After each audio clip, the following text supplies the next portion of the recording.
Great shot. Thank you for joining us. Thank you. Thanks for having me. Good to have you here. It's been 2.5 years, and we messed up last night, didn't we? First time we've fucked up properly, innit? Did you like how I included us all in that? Yeah. So we got down to Bicester from Sheffield at 1 o'clock. The deep south. And there was nobody in the hotel to let us in. No room at the end. But it was midnight. It was after 1 o'clock. But I did warn them. So they, It did warn that we'd be at 11. so it's apologies for our lateness, Shorty. No, that's fine. We've done a Day tour off of the today. area. Day off. Yeah, you're at Oxford, Everton. aren't you? Assistant? Assistant, yeah. Got that offer, a month ago. So been commuting to that Derby for, 4 years from here. So a good job.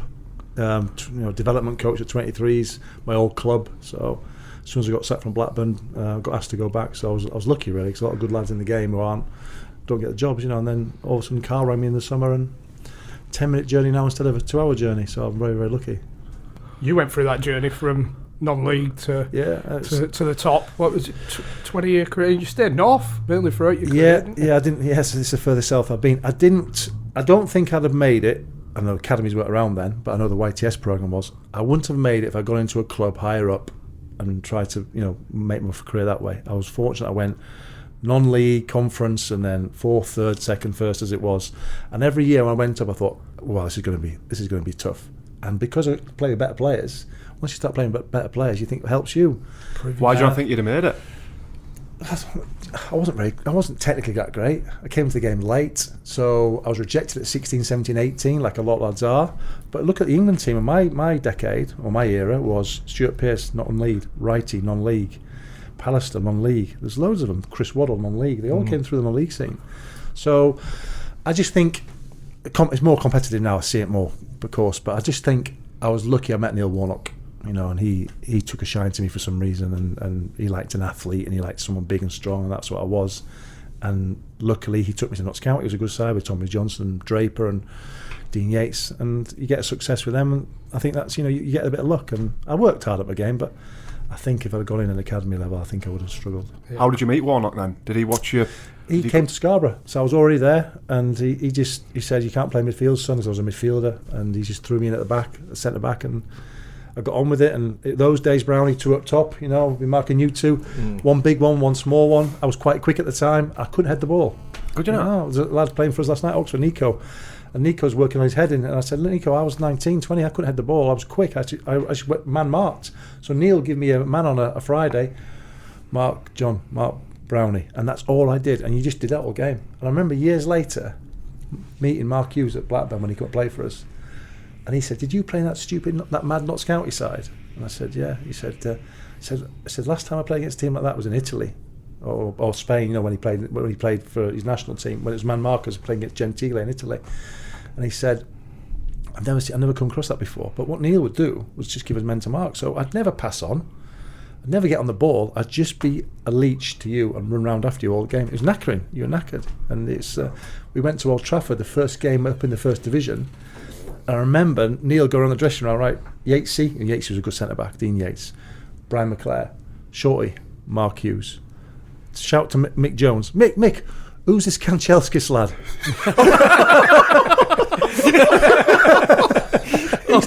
That's his debut. He's playing right wing. This is the first game of the season. We've gone back. We've gone 3rd division, 2nd division, 1st division. And we're rolling up at Old Trafford. And I'm thinking, what are we doing here?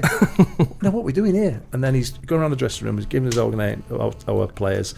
And Alan Paris had just signed from Leicester, a left back, a right-footed left back. And he said, who's this Kanchelskis lad? Alan Paris found out who he was. He got tortured all game, and then obviously Andre went on to have a great career. But that's how we did it. So it wasn't how we coach nowadays to get on the ball at the back and not, playing out from the back. It was just to defend. Yeah. And then get in a battle and get in a duel. So back then, when he was at Scarborough and that, could you tell how good he was as a manager? He was different, yeah. He was different. He was great with players, but his recruitment was brilliant, Brownie, and I think Neil's always been known for... A lot of people speak badly of Neil who don't know him, but those lads who played for him speak highly of him. Everybody that we've had on. Yeah, and it doesn't surprise me. He came to my mum and dad's house in '86 to try and sign me, to make me sign a contract. So he hasn't been in Yorkshire for years. He came to Leeds to manage Leeds, 10 years ago? Probably less than that. He rang me one day and he said, "Your mum and dad still living in Pickering?" I said, "Yeah, they are." He said, "Don't say anything, son." My dad rang me that night and he said, "Guess who just put round to the house tonight?" I said, and Dad had met him over the years at the clubs I played at. He said, "Neil Warnock's just pulled up in his Aston Martin with his convertible down and everything like this." Dad was cutting the grass. And he went to my mum and dad's house and sat and talked about ornithology because he loves his bird watching. My dad's, keen on ornithology. And I thought, that's the mark of the man, because he has these wonderful traits to him, this wonderful side to him to include people. But then people see him on the touchline, how abrasive he is, how much he wants to win. Some of the best speeches I've ever heard before a game are from him. And now I said to him once, "You must rehearse those." He said, "No, I don't." He says, "He just comes naturally off the cuff, and he makes you want to go out and play for him." And that, I think that's what maybe gets lost nowadays about coaching. It's about tactics, technical stuff. But best managers I play for, I'm sure it's with you lads, is I don't want to let him down. Yeah, we want to play for him. I want to play for him. So was this when he got the Leeds job? He was Leeds manager. He's Leeds manager. He rang me out of the blue. And where were you at this point? Where was I then? I could have been at Blackburn or maybe Derby doing the 16s. It'd be, So he just rang me out. We speak, 3 or 4 times a year. And he just rang me out of the blue. He says, and he hadn't been to my mum and dad's house since '87, so he's renting a place in Yorkshire near Leeds, which is an hour away from my parents' house. And he just said, "Your mum and dad still live in the same house?" And I said, "Yeah." He said, "Don't say anything, so I'm going to go pop and see your dad." My mum was out at the time. My dad says, "I was cutting the grass, I heard this."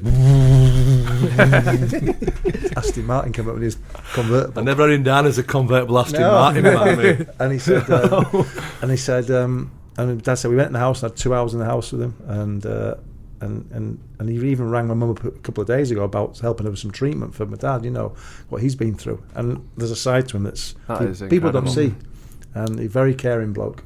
I think he's incredible, mate. I've never worked with him. He features heavy, doesn't he?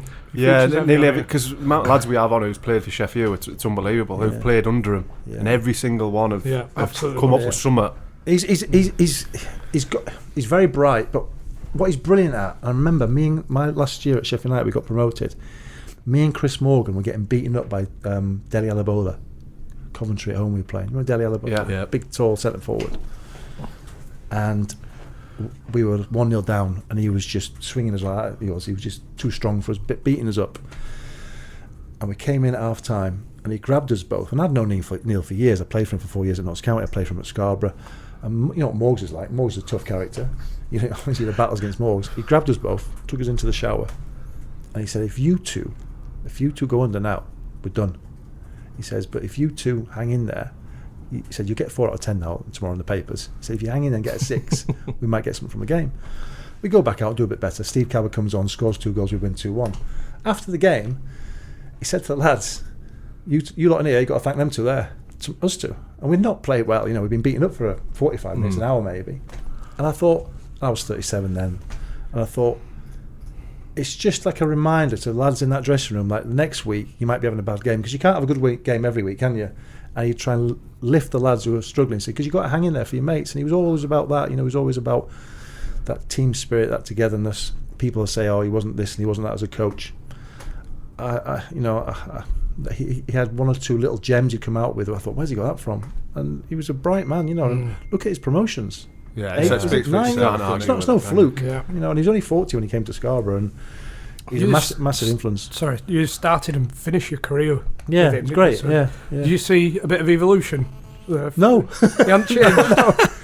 no. Just going back to that shot, I can imagine Morgs were fucking raging that he'd been beat up and all for 45. We were though, yeah. Fucking hell. He had us by our ears taking us in the shower. He ain't fucking beat me up, gaffer. Is he fuck? But then Morgs sometimes would go into the gaffer's office raging and come out like a little boy. He says he's a magician, that fella, because he was. He'd be able to placate everyone. But he hadn't changed at all. He hadn't changed, because I did the same pre-season in Scarborough in '87, doing these 400-metre hurdles and this grueling, brutal pre-season session. And I came to Sheffield United my last year in 2006-07, and it was exactly the same. And I thought, oh my God, but that's how he prepared his teams. One thing that does pop up every episode is the Sudocrem, Warnock's Sudocrem bum care. I've not heard of that one, Brownie. Have you not? No. I was wondering if a 40-year-old Neil Warnock still retiring. No, I know what you mean. There it is. I've seen it once. What's amazing is getting your leg that high. He must be having a good run with his arse. That went to a sewer. Was it a team talk? Because Paddy mentioned it last night, didn't he? Yeah, I was in the same dressing room, I think, that day. Leg up, completely out the blue. Yeah, and still telling you what you've done wrong or what you've done right. Still motivating you. Because he'd get the best out of you. We said he'd strip off, he'd apply the cream, and then send the lads out. So it's almost like it turns them on a little bit. The lads are there watching him. Do you know what I mean? But he had a ritual before a game that no one was allowed in the dressing room. So he wouldn't let anyone in the dressing room. It was just him. And no one wasn't in the squad. And also, if he went in the shower at half time, you knew what was coming. You knew you were getting it. Really? Yeah, what, would he take his staff in there with him? Yeah, sometimes, or he'd go on his own, and then you knew you were getting it, you know. So he went in there to wind himself up for the big... Yeah, and then it was coming, and if you'd had a bad first half, you knew you were getting it. Doesn't matter if you were 19 or 35, he just went for you. Who was saying it? Did he sign Paddy 3 times?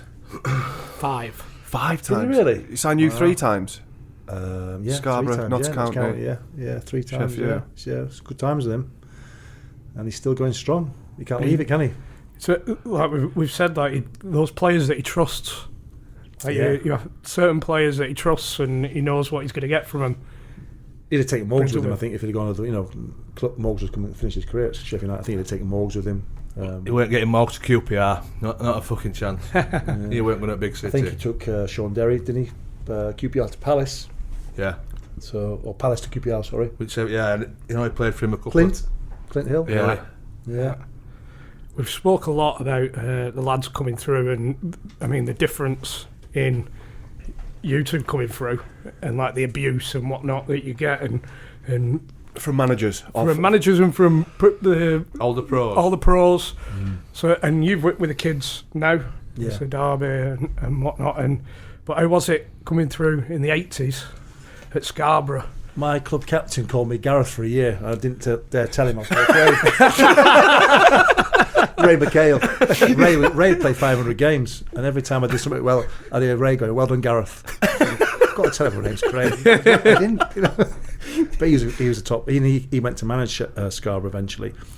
But one of my abiding memories was when I first went to Scarborough, and there was a centre back called Steve Richards, a proper old-fashioned centre back, great lad. Rico, I still speak to him now. He's in the police force in Hull, and he'd mark the big lad. And there was Tommy Graham, who was a Scottish lad. He was there. And Tommy Graham, he lives in. Yeah, he lives in my mum and dad's estate. Actually, and I was sat between Tommy and Rico couldn't wait to go out and fight the centre forward. And I remember we had 3 apprentices, and Tommy Graham was saying, I was just real quiet. I'm not saying a word. I'm 19 years old. And I heard his voice. "Apprentice, fetch me my fucking weapons." And it was like Tommy Graham shouting. His apprentice came in with his boots, and I thought, weapons. It was just the culture that they had ex-non-league lads who just coming together, and Neil moulded them together, and then they went on this magnificent run to get Scarborough promoted as the first team to get out of the conference. But then you go higher up, and you hear the stories, because I didn't do YTS. I was working on a building site, and I worked in a bank, so I had experiences in the building site to prepare me for my early days as a footballer. Yep. The bank didn't really prepare me for it's that. quite the contrast, isn't it? Different, But I thought it would have been. I see young lads now in the dressing rooms. I know that they're frightened to death, or they've got that imposter syndrome. Think I shouldn't be here. Yeah. That's exactly what we all go through, isn't it? You go into a senior dressing room, you're thinking, I've just got to keep my head down and not say anything. But yeah, Ray called me Gareth for a year, And I think back in the day, though, the first team lads let you know more than what they do now. Yeah, they did. What in terms of giving you a Get bollock? the fuck out of this dressing room. All now. right. To the young lads. Yeah. What the fuck are you doing sat there? Yeah. You had to knock, didn't you? It was horrible. Knock a door, or Christmas. There's all that, the rituals at Christmas, and that's all been banned now because it's perceived as bullying, isn't it? Really. Yeah. So that's stopped. I've seen that go on. But did you do a few of them initiations? Did you get put through?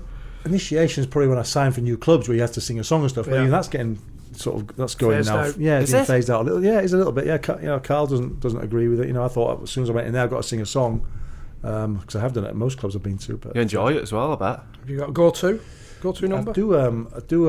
What's his name? I do the Music Man. You know Piano. That one. Yeah, get all lads involved. The Music Man. Or, yeah, so that's the one I go to. But I think that's phased out now because I think it's perceived as bullying. It's not bullying, but mine at Blackburn. And it can be cringing. Oh yeah, I was for the we went to Portugal because at Blackburn we all the lads are saying, well, we have a night out and then you do it on the bus on the way back.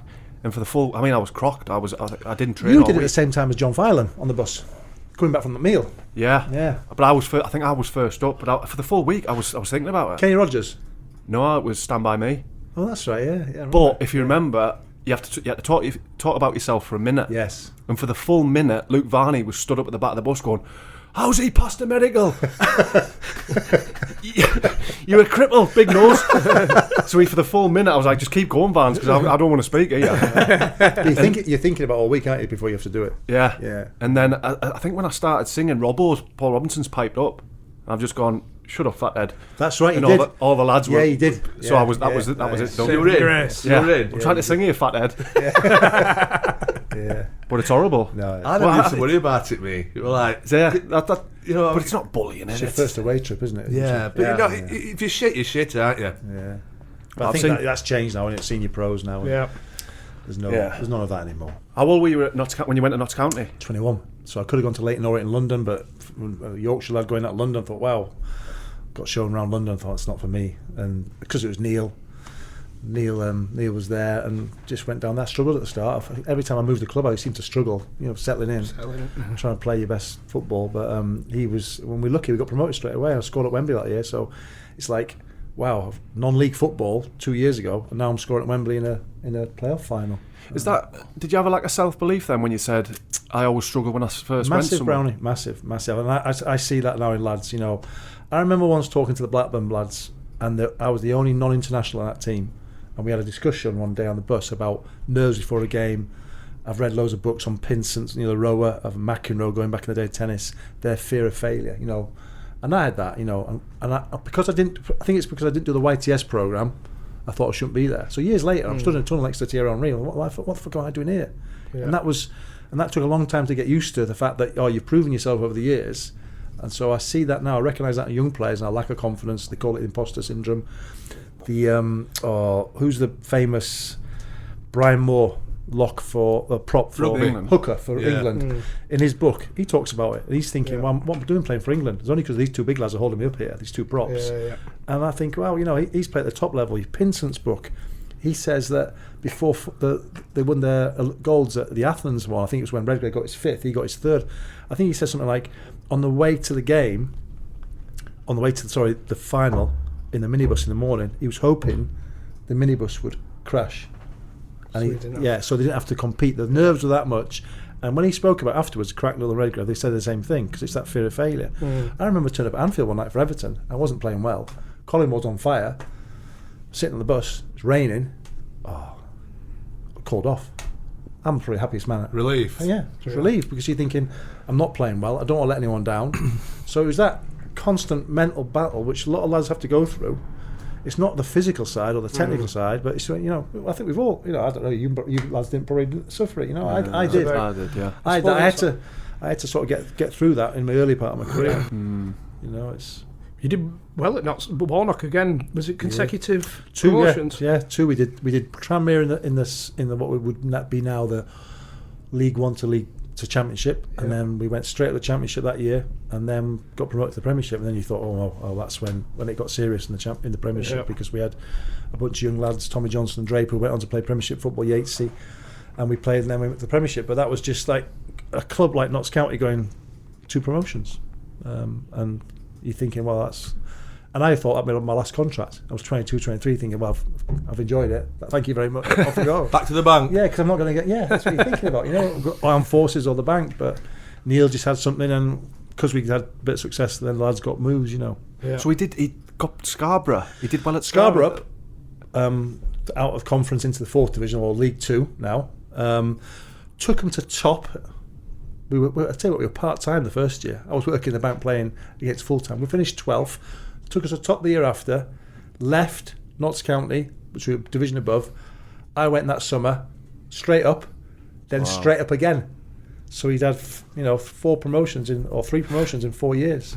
And we got relegated out of the Premiership, but you still, you're talking about Brian Clough's days. What Brian did was obviously exceptional when he took him up and then they won the Europeans. But Neil had a bit of that about him, And he continued it for years. Yeah. This is when he was like 45, 50. No, what's he now? Probably only Southampton done it recent, haven't they? Yeah. They went League One to Championship. Norwich. With the investment. Norwich, as well. yeah, they did. Yeah, Norwich did it. Yeah, so he's... But they're big clubs that you kind of expect them to be in, but not County. Yeah, no. Did Warnock recognise the type of lad you were? Could he have maybe known that you felt a little bit not inferior, but that you didn't have that self-belief? And did he help you? Yeah, he just. I'll tell you what he did. What was really good, and I think it's important for a lot of managers. Just concentrate on your strengths. So the first thing he said to me the first day I got to Notts County, when you're trying to make an impression, it was 11v11 in pre-season. I couldn't believe we were 11v11 the first day or second day. And he said to Steve Cherry, the goalkeeper, "Ches, whatever you do, don't give him the ball, point at me." And I thought, I was actually confident. No wonder I had imposter syndrome. Cheers, boss. He said, "Yatesy, you can have it. He can have it, but don't give it him." But then, that's what he just knew my strengths. So he said, if it was the best centre forward, you go mark him. And I remember once. Nowadays everyone plays three up front. We play Wolves, Muchie and Bully. Right. Yeah. And it was easy. I marked Bully, Yatesy marked Muchie. But then we had Bully up front on his own. So he says to Yatesy, and Yatesy was a class act. He would have played. Well, he did play Premiership. But he just got a serious injury. So he said to Dean, "You mark Bully. Short, you sweep round." And I was like, "What? What's that mean?" I didn't know what he meant. First 20 minutes, I was thinking, what am I doing? I didn't know where to position myself.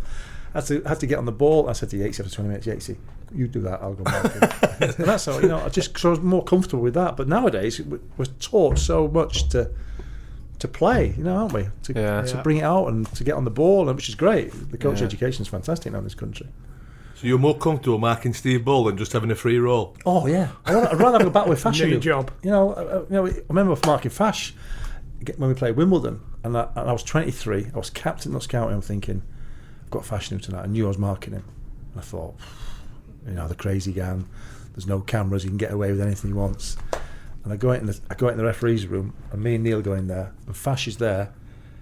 He's got his towel on. He's glistening. He's ripped, and he's just staring at me. And I'm trying to look at the referee, and I'm thinking, he's I can feel his gaze. And the referees tell us what the usual thing. And we walk out, and the gaffer puts his arm around me and he says, "All the best tonight, son." It's just that's what you used to, because I saw Steve Richards do it at Scarborough. Those lads were playing with there. That's what centre back did in those days, and you have to go and stand up to him. If you didn't stand up to him, so where I probably couldn't handle it technically, or you weren't asked to handle it technically, you would definitely have to answer a question physically. And people like Fashanu and Billy Whitehurst and Mick Hartford. I went through a game calling Mick Ray.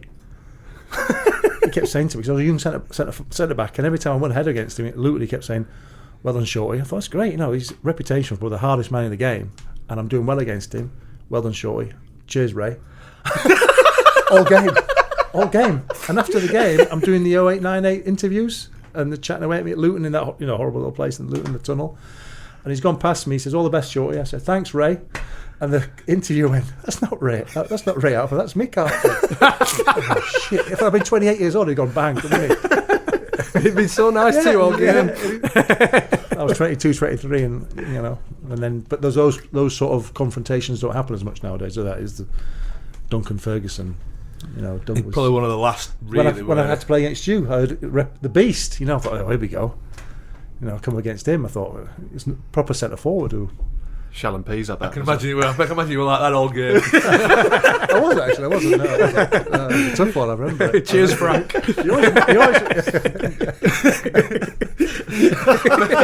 Mate, on with that, I don't know if I've said it. When I signed for Huddersfield on loan from Cardiff, it was round about Christmas, and we went to the church. You go for show your face at the church for the Christmas carol ceremony. The first time I met the chairman, I says, "Oh, hi, Mr. Chairman." He says, "Hey up, Sam, how are we doing?" I said, "I think you've signed the wrong parking." I played 2 games, never fucking played again. I bet you wish you'd have signed Sam. Someone on Twitter mentioned on Notts County, Phil Stant. Yeah, ex-army, Falklands War. Yeah, he served in the Falklands War. Stant. Did he go through the sunroof on the? What he did, we came back from Swansea, and he get on the bus. He climbed out one. What they call those things on top of the skylight. Skylights. Yeah. He climbed out one, came back along, and climbed back in the other. Yeah, as we were driving along, he was nuts, Phil. But he's now working. Speed. He's working for the Football League now in a real position of responsibility. He arranges all safety director. He arranges all little trips to the war graves and the trenches in over in Europe, and but and I had room with him, so he nearly joined Scarborough when I was at Scarborough with Neil, and Neil got him at Notts County, and I'd wake up in the morning and he'd be there doing my shoes because it was military up his background. And he was like older than me, and he'd be ironing my shirt and everything. I was pristine to go out, with your jacket and your tie and everything. A lot of time for Stanty. Yeah, he's really. And he served for his country in the Falklands War. He told me some horrendous stories about when he served down there in '82 in the Falklands War. Where else did he play? Because I recognise his Hereford. name. That's James Bond tackle. That man. Hereford bought him out of the army. Cardiff, goal scorer. He had a little step over. Always used to get the step over and score. Then Notts County. I think he might have gone Lincoln maybe as well. But yeah, good lad Stanty. But ex-army lad. So when did the interest from Everton start? I played against Everton for Derby in the year they won it in '95, and it was up against Dunk. So that, when you always think it's another big challenge, another big centre forward, and he was on fire at the time. He'd come down from Rangers down to Goodison, and he's become a folk hero there over the years anyway. And I thought, we had a young side at that day, third round of the FA Cup up at Goodison. We're a championship side, they're doing quite well, Premiership. Joe Rose, the manager. I thought, whoa. And I remember winning my first header against him, and I remember him saying to me, that's the last header you'll win. And probably was actually. But he also told me as well, he'd been out till 4 a.m, so he said he was giving me a chance, he was going easy on me, because the manager's trying to sign you. And I signed that summer. They won the FA Cup. I could have gone there in the March from Derby, but we decided not to go because I wanted to help try and Derby get up.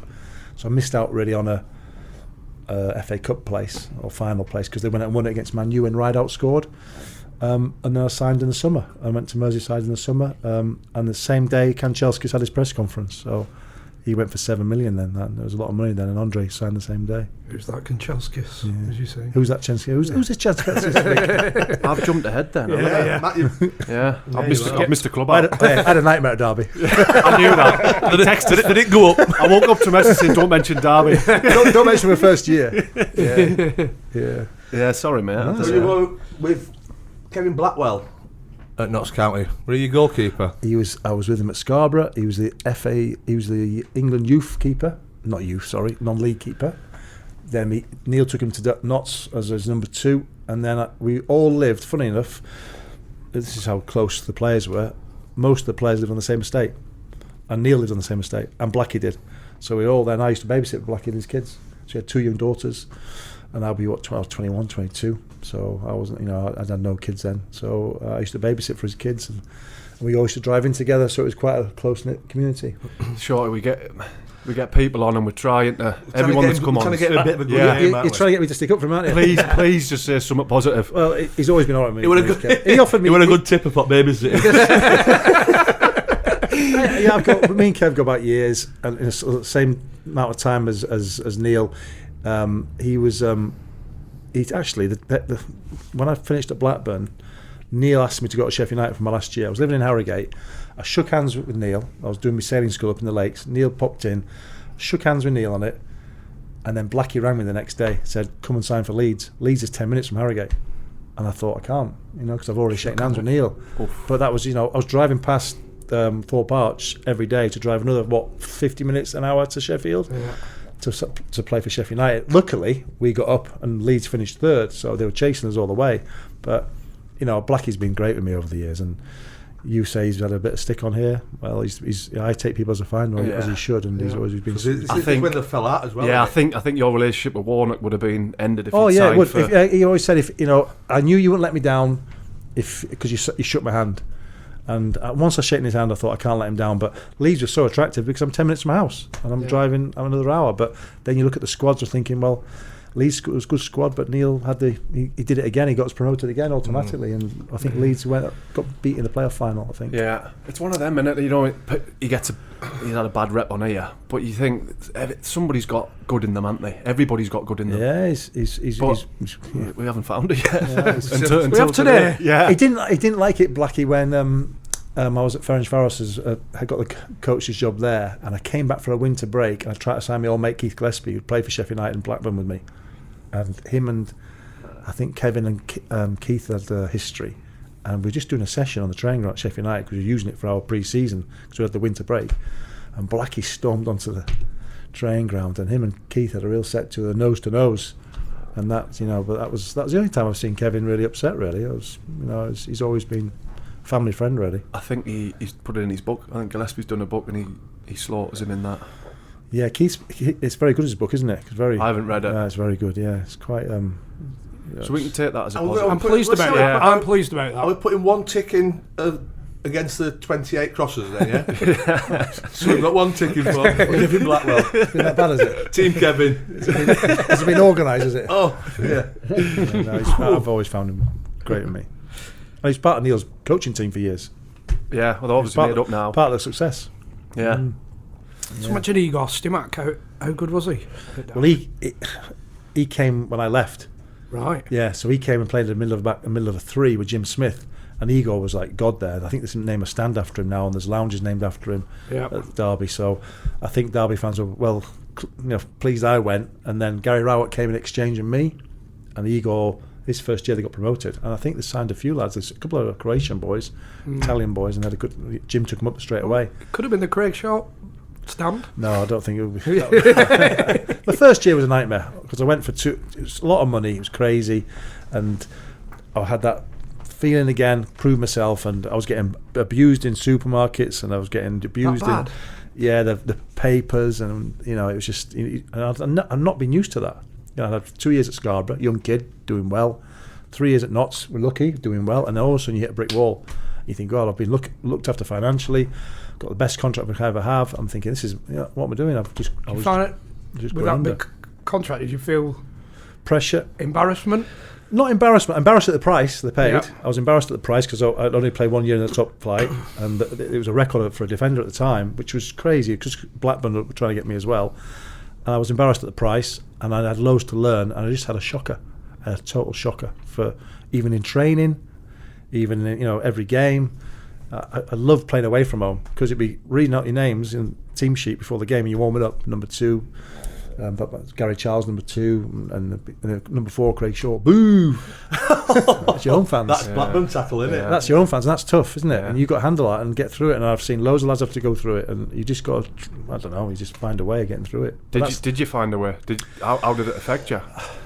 I used to dread walking to the car park after a game, get battered. I met a police friend of mine. He's sadly passed away, but he used to put his arm around me. He said, "Don't worry, son, you'll get it right." And he was a big fan, but he was in his leathers and his hat because he used to bring the team coaches in. And Alan always used to say, "Come on, you'll be all right, son." And I thought I wasn't going to be all right. I thought, oh, I'm done. This is too much for me. I can't handle it. And I had, new home, living in the Derbyshire Hills, everything I wanted. And then you're not happy. Happiness is, you can have all the money in the world, and I know it's a cliche. But if you're not happy in what you're doing every day and going to work, even Paul Simpson, who's now at Bristol City, the winger, Preston manager. Yeah, Simo lived in the same village as me, and I remember walking to his house on a Monday night with a dog, popping in to see him, and the old praise the phone-ins Monday night. I was walking down the driveway to go knock on his door, but his door was open and the radio was on Radio Derby, and I was getting slaughtered on the radio.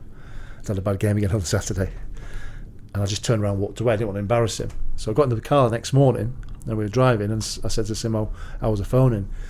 He said, "No, it's all right." So did I get any stick? He went, "No, you didn't." No. And he was trying to protect me because he knew I was going through it. I always appreciated that. I said, "Oh, well, I did. I heard it from your driveway. I was getting back." He turned it up. Yeah, so I never You never fucking backed me up last night. Top phone. If you're getting stick, don't read the papers. Don't listen to the radio, and just try and get through it. And it's never smooth, is it? No. Never smooth. Did you turn it around that second season? I got Player of the Year, the year after. So I got Player of the Year and got the captaincy. And Roy McFarland, who was an ex-England centre-back, helped me loads. Yeah. I wish I'd just proved it for Arthur, because Arthur signed me, Arthur Cox. And then I didn't let him down. He feels like you're letting him down because he had faith. And Paul Williams, Jossie Williams, he played for Southampton. Jossie came to play centre-back with me. Darren, my old boss, the academy director, he played at the back with me. I probably let Darren down as well because I shafted his career for not winning the first headers. He couldn't even head the ball. Couldn't pass it straight. But it's just like, to say that though, you've signed for £2.5 million, and you're saying you can't head the ball and you can't pass it. But if you saw me then, John, honestly, my dad said to me, he said, you were just a different person. You know, it was just that confidence just gone. Pressure. And you're just thinking, dreading the Saturday. So not about your dad wasn't on about your football side. He was on about you as a person. a lad. Yeah, just a person. Introverted, change. Yeah. I get aggressive on a Friday with my family before a game. Miserable, down, and I thought, God, I've got loads to. To be fair, Neil would ring me, and it's just the days when mobile phones were just coming, and Neil would ring me and say, "Come on, get yourself." He was a help. He was always in touch, but I was playing in a good team, but I was just letting him down, and that's an awful feeling. Turn up on a Monday morning and you walk in and think, it's fucking cost us again. I'll be ringing radio up me, putting voices on. Yeah. I think this Chris needs a chance. I think he needs a chance. Well, a few lads get the dads rang up and stuck up for them. It might have been Canby, who were on about last night. Lee Cam? Yeah. I think his dad rang up and bollocked the two lads who were hosting the show. Really? Yeah. No, my dad wouldn't have done that. He said, just got to get through it, and I had to get through it. The first day I signed at Everton, I couldn't believe I signed for a club like that. Came out of their offices with my agent. That's the first time I had an agent. The young lads were getting your autograph. First time I signed autographs, really. And then a Scouse lad went past me. I can't do a Scouse accent. He went past. He went, "Hey lads, I won't get his autograph. He's fucking shite." That was my first day. So you think you've got to prove yourself again now? Here we go. Here we go again. With Kanchelskis was walking through the door. And they've got Ferguson and Limpar and Vinnie Soundway, Dave Watson, who was a club legend. There's some Unsworth come through. It's all internationals. So they signed you. You got player of the year. Then Everton. What was Derby in the top league? No, we were championships. We never got up. We got beaten in the playoffs by Leicester with Brian Little's team. With Walshy went up front and Ormond Royd and Simon Grayson's team. The good side played three at the back. Elliott and Taggart and that at the back. Right. So we beat Millwall in the semis. Went to the final. Thought we were going to do it. 1-0 up. Tommy scores. 1-0 up. We're on our way. Missed another chance. John Harkes, the American player, and then they scored 2 goals. And that was me done. Then luckily I got a chance to go to the Premiership with Everton. And Joe Royle, who. Everyone admired, and a team that was going places, really. How was he for you, Joe Royle? He was great, yeah. He was great. But same again, I probably wouldn't have produced my form for him like I did maybe for Walter Smith later on. Yeah. But the blokes you wanted to play for, Howard Kendall, a legend at that place. We probably got Howard the end of his career, really, but what he'd done in the 80s there. So, going to a club like that, I thought Derby was a big club, but when I went to Everton, I thought, this is incredible, and they've just won the FA Cup. Yeah. So we went to play in Europe. So I'm playing in Europe. I was right wing at Rosedale in North Yorkshire League, and then I'm playing in Europe. I thought, wow, what am I doing here? I can't imagine you playing right wing. Step over. Hit me on the diagram. I made my debut on the right wing at Hereford away. Neil said, "Go on and sort the left back out." That's my debut. No, I can't imagine me playing right wing either. It's a hefty rise, though, isn't it? So how much did Everton pay for you then? Well, the secretary at the time had gone from Derby to Everton, and my clause in my contract, we didn't get promoted at Derby in 3 years. I could go for anything above the pay for me. So they paid 2.5, 2.6, whatever it was. I think Everton offered 2.6 and a penny legally, and that was in the paper. I remember being in the papers. So I was desperate to go because I thought I'd turned down Blackburn. I want to get back in the top flight. Then I got to go through that process of proving yourself again, especially at a place like that where I was walking into a team that just won the FA Cup, a tight team. Dogs of War they're called. Joe Royle's Dogs of War, wasn't it? Joe Parkin, had somebody ask about that. Parkin. What a team to play in that was. He had Kanchelskis on the right wing. He scored 16 goals, and I bet most of them with his left foot because he just cut in. Fullbacks would go, I will show him inside into his weaker foot. Okay, then he came inside and smashed it with his left foot. And what he did every day in training, I used to walk in the indoor gym, he'd be up against the wall and smashing balls against the wall with his left foot or his right foot, just as hard as he could, or just generating power. I thought, there's a top international, just trying a basic skill, and he got loads of goals from it. Yeah. He was some player. 16 goals in the season for a right winger. What was it like that Dogs of War dressing room? Brilliant. Yeah. If you're going into war, you want the dogs. Yeah. You wanted Barry Horn, Joe Parkinson had to finish his career early, probably on the verge of an England cap. You had Duncan up front, who Duncan was unplayable on times. I'm going to Old Trafford. He was, he beat up Bruce and Pallister one night. We went 2-0 up, and he was just like, sometimes he wouldn't turn up at Coventry at home. It was one of them. I remember Joe Rowe saying to him, "Is your contract allowed? Say you can't play away from home?" One day. But the big games, it was just great because he was an outlet ball for me anyway. But he was mobile, technically good, but just very aggressive. And I think even the Merseyside derbies, I think I played in 6. I probably only lost 1, and that was the Ferguson effect. We drew a lot, and a draw for an Evertonian is a win in a way. You take that, wouldn't you? Yeah, but he was one of the reasons why they were successful at the time, and is still a legend there, really. Who'd you back in a scrap in that dressing room? Oh, Donk, yeah. Yep. You won't get involved with Donk, no. Don Hutchinson.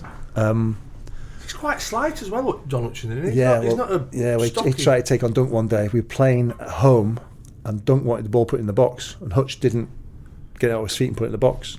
And half-time whistle went, and the tunnel at Goodison was all concrete, up, narrow, right, through double doors. So you can hear everyone studs.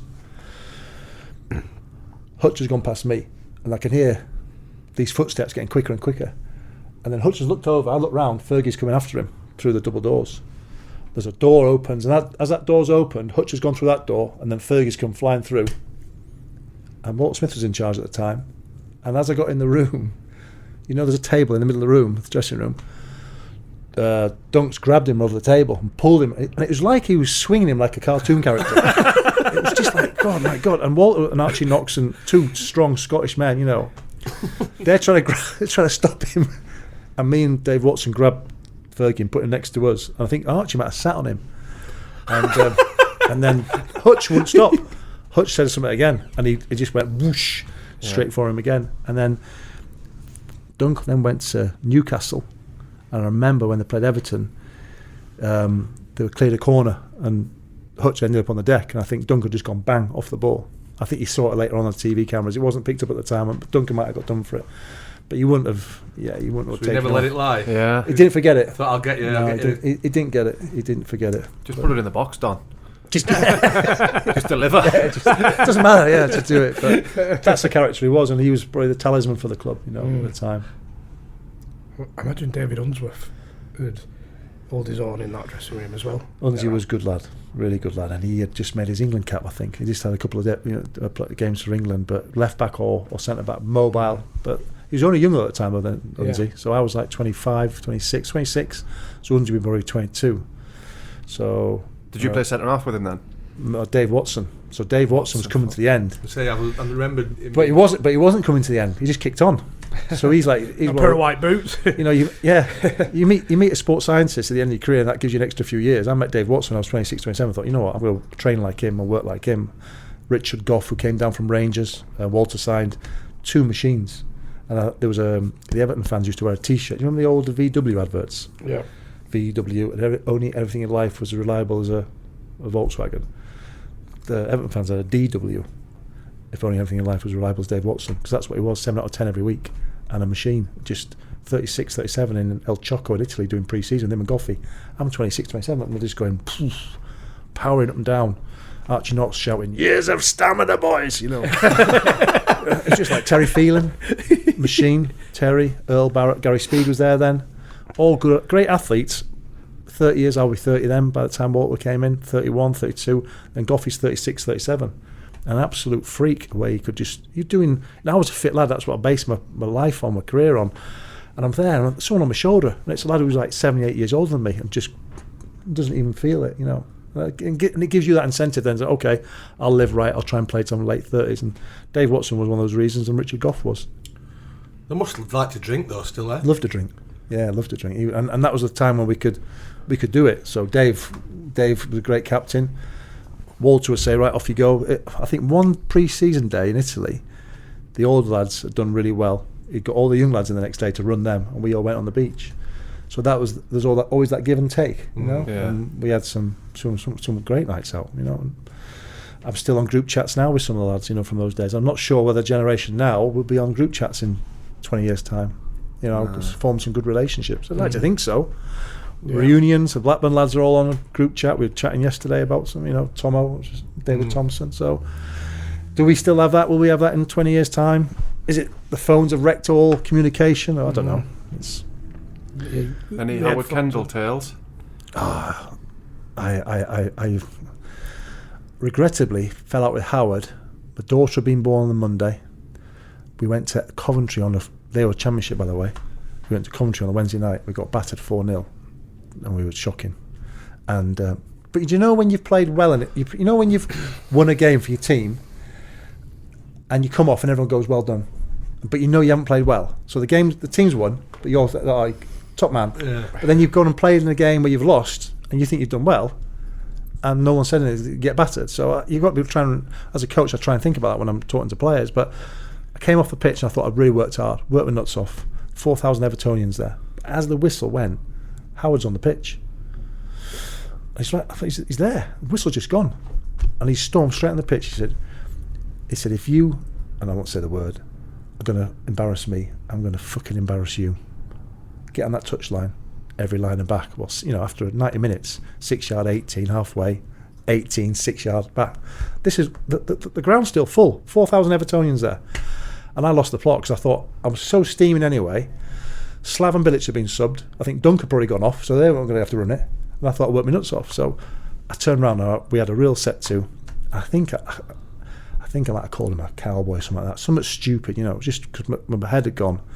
And the next morning in the Daily Express, there was a picture of me pointing at him like this. Mutiny at Highfield Road. So we went in the next morning. We've only got Liverpool at home on the Saturday. So did you do with the doggies? No. Went in. And Gary Speedo was there. I said, come on, Speedo, going in. We carried on in the dressing room, carried on the bus. And he asked Speedo to do it as well? All of us. Oh, right. Yeah, the whole team. Right. So I just went, I'm not doing it. I'm going in. So went in. This is the magic of a man manager. This is because I felt crap all night. I was getting loads of phone calls. My dad rang me what's happened. It's all over the news the next day. I wasn't a big name or anything, but it was just a bit me falling out with one of the biggest legends that club's ever had. I felt terrible. Walked into the training ground the next day because we had Liverpool. That's when that cool down started to come in. Walked in, and Howard was nicknamed the keg. He liked a glass of wine. That Howard liked a beer. So I'm walking in. The journalists are there. What happened last night? And I'm feeling dreadful. Gonzo, the kit man, says the boss wants you upstairs. So I thought I went upstairs. Walked into his office. He's sitting there. Hello, my lad. Hello. And you come, my lad. Like that, right as rain. He said, lad, I just want to apologise for what happened last night. I said, Gaffer. I said, no, I want to apologise. So we're both apologising to each other. And, it's really good, And he says, let's, big game Saturday. He says, tell the journos downstairs and tell your mates. No, he said, 2 weeks, tell them I'll find you 2 weeks' wages. So my head's gone again. Fucking you can find me 2 weeks' wages. He says, calm down, my lad, calm down. Brought me down again. He said, you can... just tell them that's what I'm doing. Need to have some sort of order. He said, you were one of the better players last night. I'm sure I shouldn't have asked you to do the runs, blah, blah, blah. And he said, you're playing Saturday, by the way. I thought, oh, shit. No. Can you imagine me make a mistake at Goodison against Liverpool after what I've just done to their legend? So about to walk out the room, he said, where you going, my lad? Come and sit down. He sat me down, opened his drawer, 2 flutes, bottle of champagne, poured me one. Here's toast to your daughter. My daughter had been born that Monday. Brilliant. And I thought, wow. And we went out on a Monday, and I sat on the Saturday, and Dave Watson got one of my match, and I got the other one. And I thought we won. We got Danny Cadamastra game on the scene. Do you remember Danny? Yeah. Scored a wonderful goal. And I thought, wow, he made me go from there. I felt there on the Wednesday night, and then Thursday got through it, and Saturday. And I was dreading Saturday. My dad was dreading Saturday. He said, God, if you make a mistake, you're going to get lynched. So when you walk into his office, you're thinking, there's a good chance I'm going to be out of the club. I couldn't. I was being offended. Probably the biggest name at that club's been in the last 50 years. One of the biggest names. What he did in the 80s, and I felt awful. But he made me go from there to there. And I remember after the game, we sat and had a drink after the game. And I've seen him for years after. He'd come to Blackburn. I was playing at Blackburn, and I'd be coming off the pitch at Blackburn, and then I'd be getting a message: your old manager's upstairs. Go and have a drink with him. And I go upstairs, and Howard was upstairs, and I have a drink with Howard. And it was like, what a bloke! What my brother played for him at Sheffield United. Another story. And my daughter's christening, I couldn't fly to Cyprus to go on a team trip, training. And I had to fly up the next day from Heathrow. Flew to Cyprus. It was snowing in March, can you believe? So I got there, got picked up at the airport, went to the hotel, got there at midnight. The lads are out. As I walked in the hotel, it's really gloomy. There's a light in the corner. Went to check and get my room key. Around the corner, he's there, a bottle of red wine. Come on, son, come and sit down. sat down. Me and him, we were drinking there till 2 a.m. till the lads came in. Just that great company and what he had about him. I thought, well, I wish I'd played for you in the 80s. Yeah. Somebody asked about when Gary Speed left. Did they ever fall out? Yeah. Well, I can't remember the exact question, but they basically did that disturb the dressing room. We stayed up by 1 goal that year. 1 goal we stayed up. Yeah, and that shouldn't have counted because Jerry Taggart beat me in the air for a corner at the Reebok Stadium against Bolton. I was sat behind the goal. Went over the line like that, and that was spoke about it. Actually. That was the first night. That was their first goal. That was their first game, wasn't it? Yeah. And Jerry beat me in the air, and it gone over by that much. And Terry Phelan's on the goal line and hooked it clear. When we got away with that, we got 0-0. Yeah.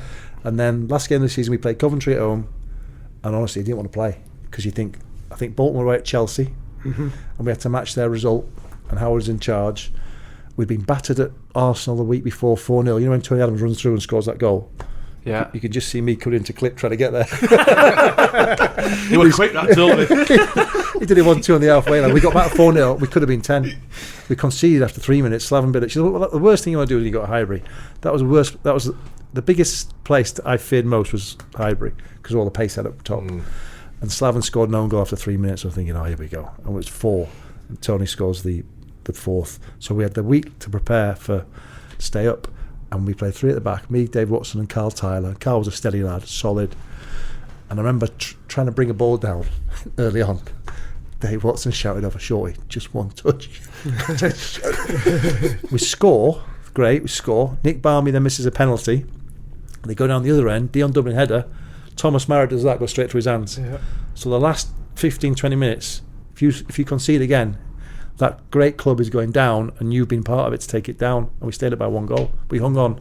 Bolton went down, and they should have been up because of that goal. Goal that Jerry scored at Bolton. Yeah. And I was just thinking, there's grown men crying afterwards. Howard's in tears, and then he gets the sack. Then when Walter came in, but that was a day he didn't want to play.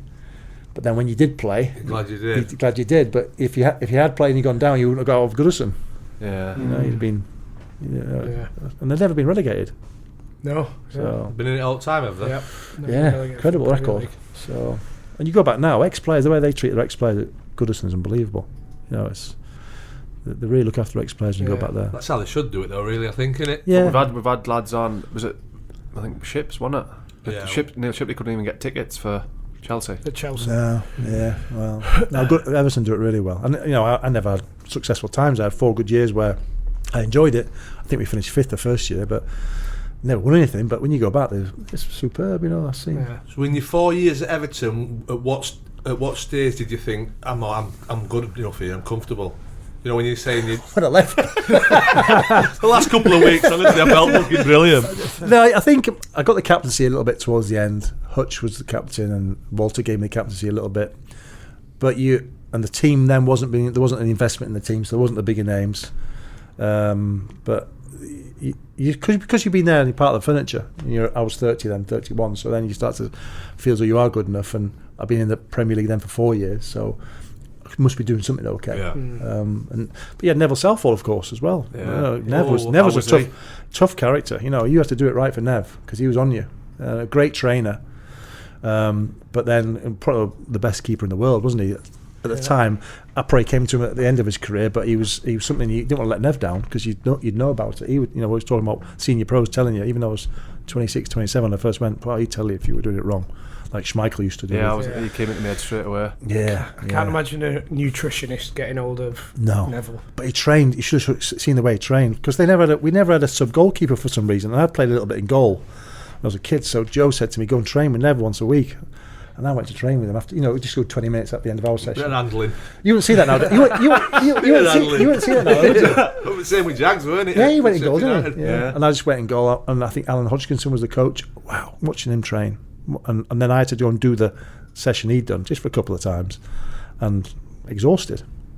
He did it every day. He was first into the building and first away. He was always there and getting his work done. But was he opinionated then? Because he's very it on Twitter now. Very. He could run the world. He's a politician, isn't he? Yeah. He could run the world.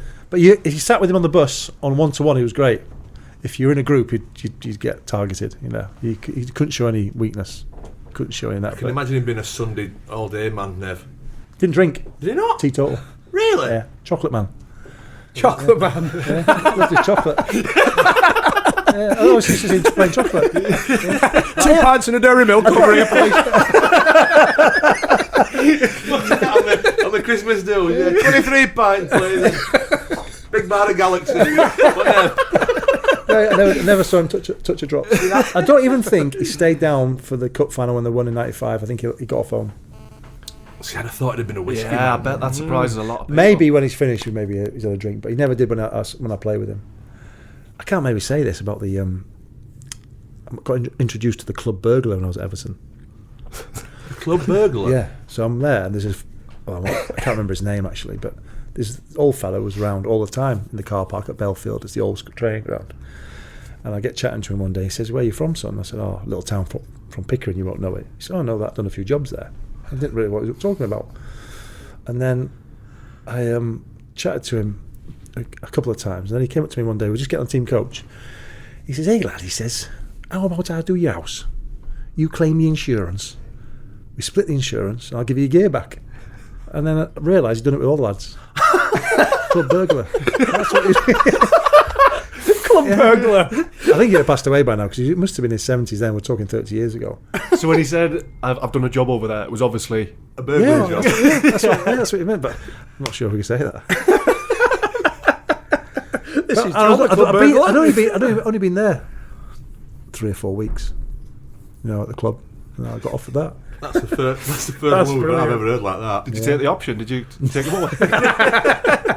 When you hear all these footballers' houses have been done on a Friday night, you're thinking, all right. Might still be alive. It might have been him that done Big Dunk. Yeah. Oh, yeah. He was an Everton fan, one of them, wasn't he? Yeah. Got him, yeah. That was a mistake. It's you, John. I'm gonna have to do something now. We're on CCTV. We're gonna make it look a bit real. You have to take this one with the team, Megan. I've been Kanchelski since Thursday night.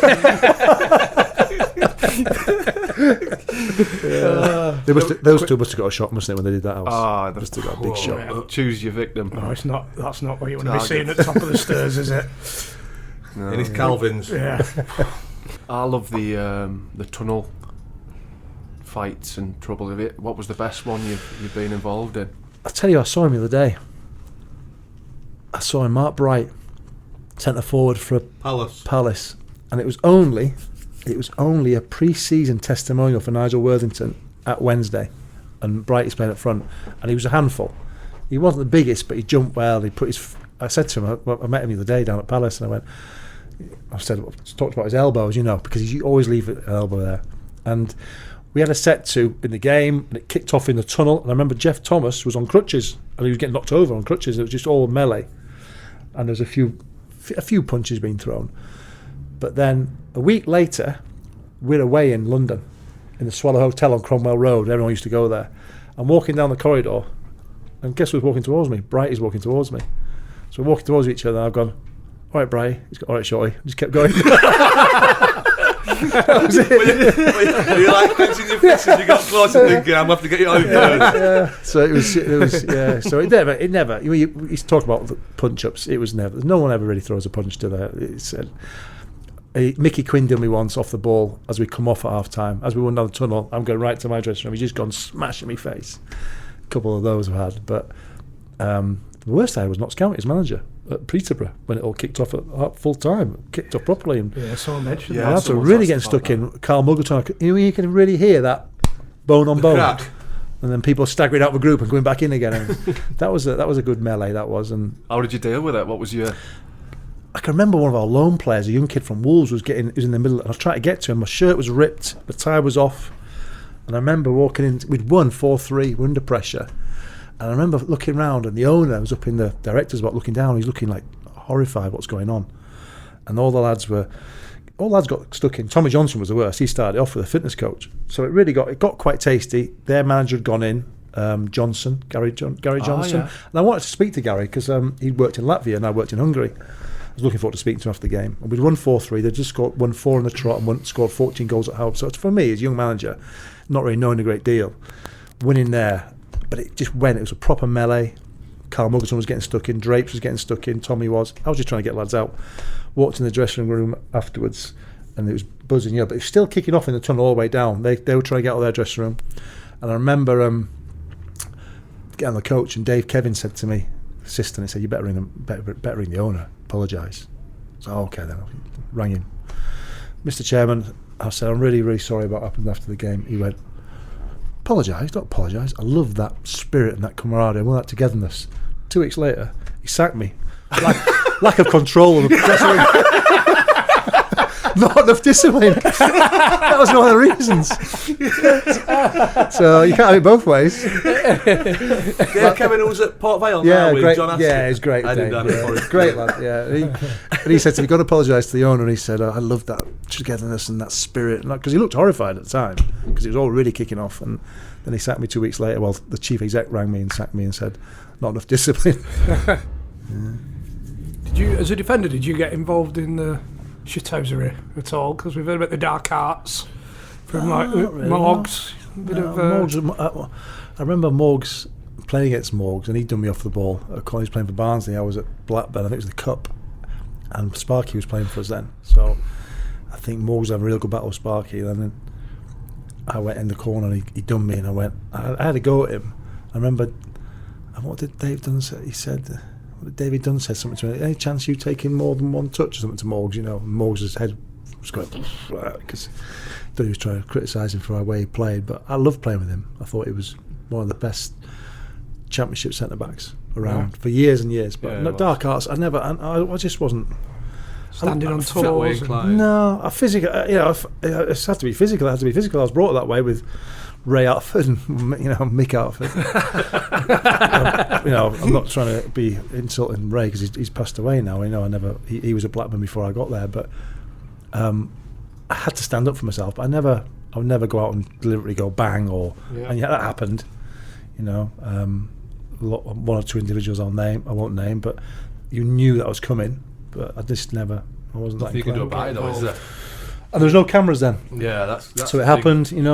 I know Razor Ruddock gave me 4 stitches there Boxing Day because he thought me and Shearer were falling out, and Shearer was only a young lad, and we were down at Boxing Day at Southampton, and me and Shearer had a clash, and next thing was Razor's big head came through and put me on my deck. But you knew the players who were going to do it and who weren't going to do it. Yeah, because someone mentioned on Twitter how hard is Razor Ruddock's head. Yeah, very hard. 4 stitches hard. Yeah, I got a shot. But nowadays the game's, I do miss watching centre backs against centre forwards and that physical confrontation. Yeah. I still think you have to win your duels, and I watched the documentary on Mourinho and Spurs, and he talks a lot about duels, and I've seen that mentioned. Well, when I worked at Derby, it was a big philosophy about winning your own duels, and I think when I went out to play, and I'm sure you lads did, you had to win your duel against centre forward. If I lost a header, I took it personally, because that was my job.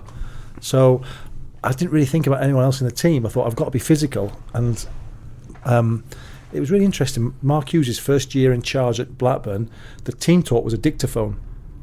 So you went out to warm up. We had Portsmouth at home. I was coming to the end of my career. Graham Souness had left, so the team talk was a dictaphone. When he came back in, everyone had a dictaphone on this place, from Brad Friedel all the way around to whoever was. Coley was playing then, Matt Jansen was playing, so there was a dictaphone there. So Mark Bowen, his assistant, told me to pick it up, and I picked it up, plugged it in, and it was all about Yakubu, who I was playing against, his strengths, his weaknesses, and I remember him saying he doesn't like you to be physical. So that was information on a player I didn't know, so I'm not playing against him. Is this Mark Hughes delivering the information? Mark Hughes giving the information. So every player, from Lucas Neal, who was right back, to I don't know who else in the dressing room, but Coley, 2 guys was playing. So they all had different information. I never asked the other lads what their information was, but my information was just about me against Yakubo and what I had to do. And I remember having a chance early on, and I know nowadays the game's changed where you can't, but I thought I'm going to give him a little bit of a dig, and I did, and it helped me.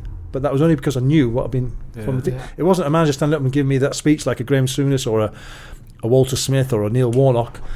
It was giving me vital information in a different way. And that's incredible. Did that continue then? No, it didn't, Brownie. It's funny because we won 1-0. Yanni came on and scored. He'd just come back from his accident from his head, and he came on and scored a goal. And we won 1-0. I was coming to the end then, so I was in and out of Mark's teams then. But it was really, really interesting when you came in. We weren't told about it until we got in the dressing room. Is that one game? One game, yeah. Only? One game, yeah. From what I can remember. But, strange. Yeah, it's just. But they've won as well. Yeah. And then, Yeah. I might have been. I was at that fucking 12 hours yesterday. Fuck that. When he's looked at that box of dictaphones when he's gone home for next week. We'll go absolutely to eat, love.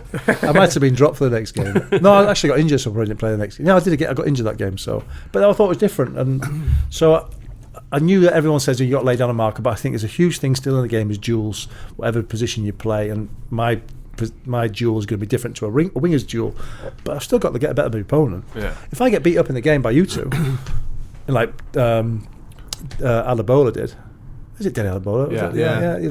He beat us up, and I thought, well, if I continue like that, I'm going to lose 2 or 3-0. Yeah. So that's still, I think, I'm such an important part. It was so refreshing seeing Mourinho on that documentary talking about. I've not seen it yet. It's really good. He's talking about duels. I thought, well, it's still the basics. So what were you when you signed for Blackburn? I was 31. I got a 4-year deal. So Ooh. yeah, so I just signed a 3-year deal at Everton, and Walter was a manager, and we stayed up. We just beaten Blackburn away, and they'd gone down actually. They got relegated, so I was dropping down a league. But I wanted to get my family back to Harrogate. The first thing I asked Brian Kidd was, can I live in Harrogate? Moving from Merseyside, I've been there for 4 years, and even though I was settled there, I wanted to come back with my girls back to Yorkshire. And they offered me 4 years. And I thought, looking at the team, I'm thinking that'll get straight back up. Similar thing to Derby, didn't do it. Names on the paper, and we didn't. We let Bry down. Brian got sacked in the March, and then Graham came in. But then Graham's obviously the start of that great 4-year period. He had 4 years at it. So was it a case of you letting him down, or was it a case of him not being Brownie, good definitely. manager? Yeah, definitely. I think he, all right, people say, he was a great coach and management wasn't for him, but I think sometimes players got to take responsibility. It doesn't happen enough. And he called me into his office one day and said, "Big man, I'm letting you down." I'm thinking, no, you're not letting us down. We're letting you down. We had 2 players for every position. That squad was amazing. One well paid. Jack Walker was, Jack only lived, I think, another year after that because he died. He died quite quickly with his cancer. But I think players take responsibility. You look back now. At the time, you probably don't. But you're looking back now, you're thinking we should have done better for Brian because his coaching sessions were good. He's intense, got us fit. Then Graham came in, but then Graham started like a little mini revolution, got us promoted, and then we went on a little bit of a roll then. But it's right, though, when players always look for excuses. Yeah, they do, yeah. It's very rare that... You know, new towels at the start of the season, how they don't dry you, isn't it? Yeah, get stuck to you. Just rub off in here. New towels, or the hotel, or, The socks aren't white. Socks, everything. The new tracksuits, the new kit, everything's negative. Yeah. So you got to try and people say, "Oh, it's a new thing." It's not. It happened nowadays. Yeah. People Put that moan. pads there, it's fucking hurting my nipples Yeah, up. Yeah. Get the Sudocrem. But people love to moan, didn't they? That's it. Yeah, Stevie Caldwell, I always remember him saying, because somebody had it, I can't remember if it was a physio saying that lads were moaning about the pre-season, and Stevie Caldwell just went, footballers moan. Yeah. Whether I'm not saying that's right, but it's just a I fact. think it just gets you through it. I used to moan. It used to get me through it, I think. Tony Pulis, I was like, look, we're not fucking playing on a nil. Why do we have to run up one? You know what I mean? Yeah. You should have heard him in the car last night, Shorty. He was the only one that would have been tired at 1 o'clock in the morning, but he let all of us know. Morning bastard. The amount of sighing and flipping, puffing of he's like a little baby in that. When you come here, you have to do that journey to there. That's a nightmare journey for you. But I think it does help you get through it, I think. Morning. Like it's a collective. Yeah, pre-season. You just love a moan. Yeah, it's one of them things. But I think that we let Brian down, big style, really. Was that his first managerial job as well? Yeah. So I signed 3 years, and then just all of a sudden I get the move and get a 4-year deal at 31, which is unheard of. So I was chuffed to bits and just thinking, I get back in the Premiership. Souness good then. I grew up in Germany, so no TV. We didn't have a TV in Germany. So for 9 years I lived in Germany. So all it was radio. So it was the 70s. I was born in '68, so the 70s, and it was all about the Liverpool team, the great team Liverpool. So every night was the results coming through on a Saturday, and all I used to hear about was Souness and the team that had Keegan, and he was my sort of player. And when I came back to England, watched him on Match of the Day because Grandma's house at Christmas, things like that. And I thought, it was announced he was coming to Blackburn, and players soon get over when a manager goes, don't they? They're ready for the next one. You're a little bit nervous. Do you fit in? I remember coming out the gym at Blackburn down the bottom there. We come out the gym. And I remember, and I don't think Graham will mind me saying this, but walking in the corner, all your heroes are 6'5", aren't they? And I suppose sometimes I forget how tall I am. And Graham was smaller than me, and that's what really shocked me. How he's smaller than me, because I always think of him about the 6'5", because that's how he played. But then I just loved. I loved playing for him. I thought he was. I love listening to him now. It gave me my best 4 years of my career, but I was 31. But I played in a team which, you talk about having good players around you. Going into a new club and thinking I'm going to struggle. I wouldn't struggle with that team. You could easily play in that team. Two guy, Henningberg next to me, brilliant keeper, probably the best in the world. Brad Friedel behind me. David Dunn, the next Gascoigne. I thought when I saw him, I really did. I thought he's the next Gascoigne. I know he got his injuries. Gillespie on one wing. You two would have loved his crosses. Duff on the other wing. Tough, yeah. Stig Bjorn will be left back, Norwegian. The Norwegians, him and Henning, were tough. Lucas Neal at right back, Aussie, hard as nails. Lucas got on with it. Flitty, my mate, who was a powerhouse in the midfield as a captain. So, and Janssen and Cole and York up front. Then you've got the icing on the cake with those lads. So, and then there's a little lads with Tom. He's playing the championship. That was Brad came for the championship. Coley didn't come to the championship. He came. Brad did. Two I came when we went up. So we had Dunn, Flitcroft, Duff and Gillespie in the championship. Not a bad. That four. John Curtis right back, and then Lucas came in. John Curtis, he came to Barnsley on loan. Yeah, John Curtis back in the. Did he not have to flit abroad or something for? Yeah, I think he went to Australia. I'm sure he had to go abroad for summer, like to get out of the country for summer. He just look. Even now, when you see him, he just looks a hard man. Yeah, he never saw it very often, but he was just because I had Walter and Graham had worked together at Rangers. I was working for the same sort of bloke, really, just hard as nails, got on with it. When you say that those 4 years were some of the best part of your playing career, did Souness play a part in that personally? Yeah, definitely. A bit like Neil. Yeah. Just because I think it's probably like what I've seen with the young players at Derby with Wayne Rooney. They're going to play next to one of their. They looked at Wayne Rooney over the years. These boys growing up and saying, "I'm playing next to him. I'm going to run around. I'm going to put everything in to impress him as much. As much as anyone else." Yeah. So I've got in and thought I've got. I can't believe I'm playing for this legend. And he spoke well, and he always just let me get on with it. He just let me. He used to. I was the only non-international on that team, so I didn't have that imposter syndrome anymore. But I just loved playing. I always had an option. You've had two guy there, you've got an option.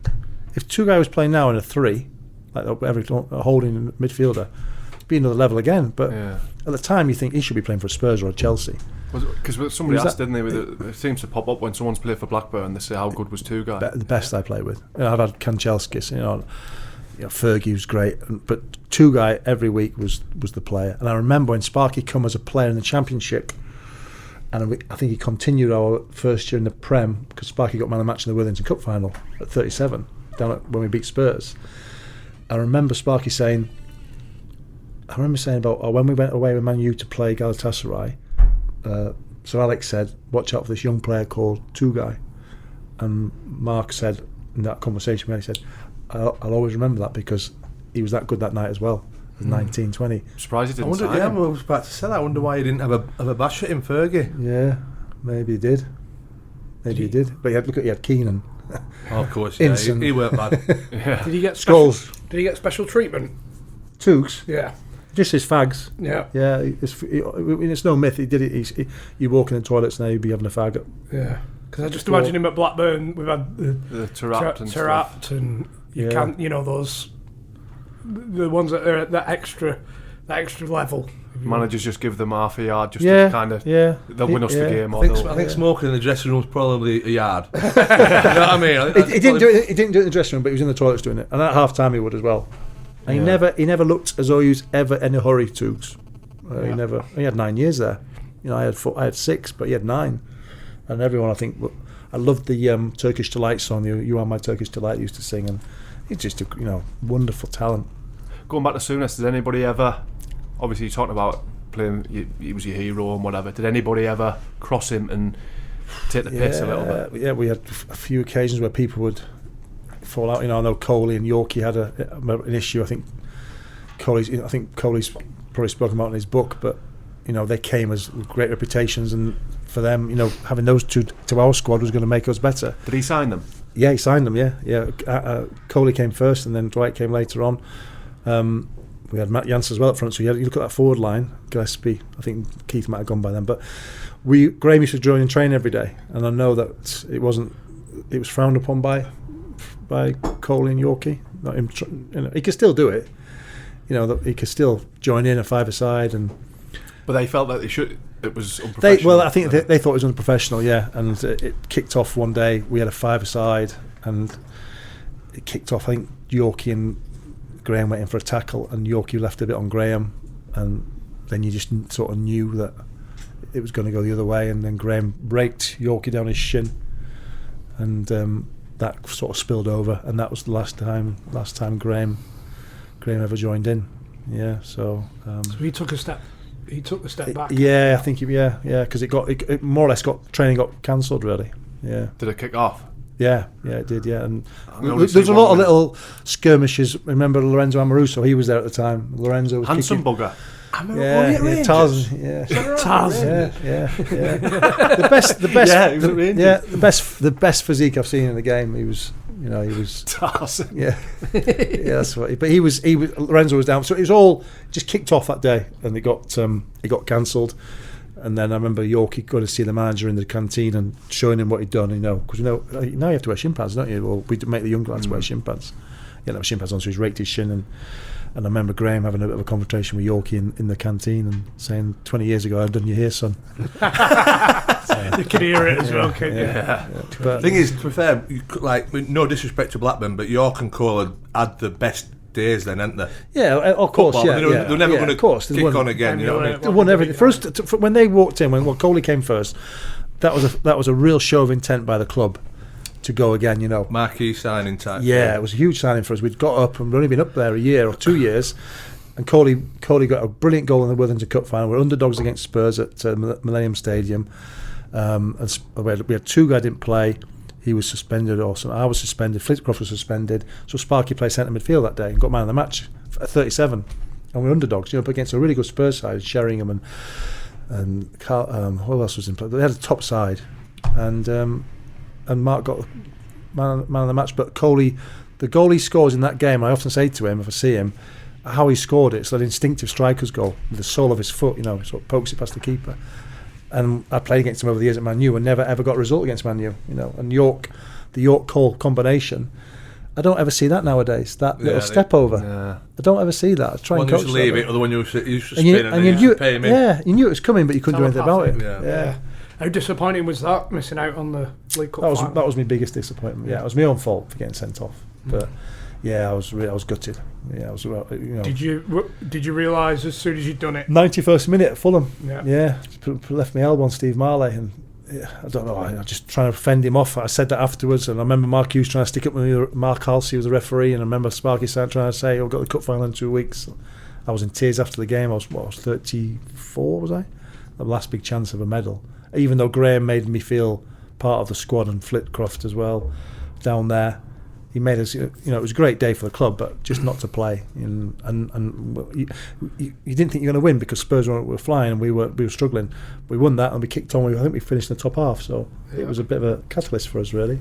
Did you get a medal? Do you not get a medal? Got a medal, yeah. They got me a medal, but I don't really treasure it because I don't think I contributed. It's the other lads who contributed. Yeah, but you must have done it in the rounds leading up to it and previous. You've contributed as much as somebody who's coming for the last game. A few channel balls, pal. No diags. Somebody asked about Lucas because he's got this bad boy reputation, hard man reputation, and he came to Donny at the end. He helped us with me move to Blackburn. He's one of the nicest blokes I've met. Off the pitch. He's not like that at all. No. But I know Tomo didn't speak too highly of him. He had to do with Carragher, didn't he? That's right. I was there that day.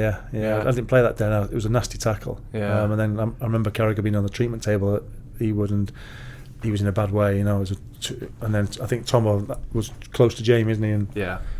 And but Lucas had that, just they'll say Aussie will to win. He was a really, really dedicated athletics. He come from the Institute of Sport, I think, in Australia, so he had that little bit about him. Great athlete, powerful, fit, and a real sort of. He had an edge, and I think sometimes you go beyond that edge, don't you? And that's when it probably happened that day. I'm sure Lucas regrets that tackle. Because it was a bad tackle. Do you know Baggio? He come in, yeah, 60 caps for Italy. To Blackburn. So Yeah, disappointed. Was it a loan? Tell you who came in: Dino Baggio and Reputation and Hakan Suka. Yeah. I remember him. That's not him with ponytail, is it? No, that's Roberto Baggio. I was so excited when they came in, but they never really sort of got themselves going. Really, Did they toss it off, or was it just they were past? I don't know if it tossed it off. I just think they probably it's just a massive change from the physicality of the game.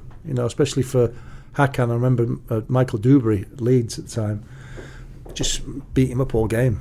And I watched Hakan in the Champions League games over the years, destroy our best teams. Our best defenders at times. You look great, didn't he?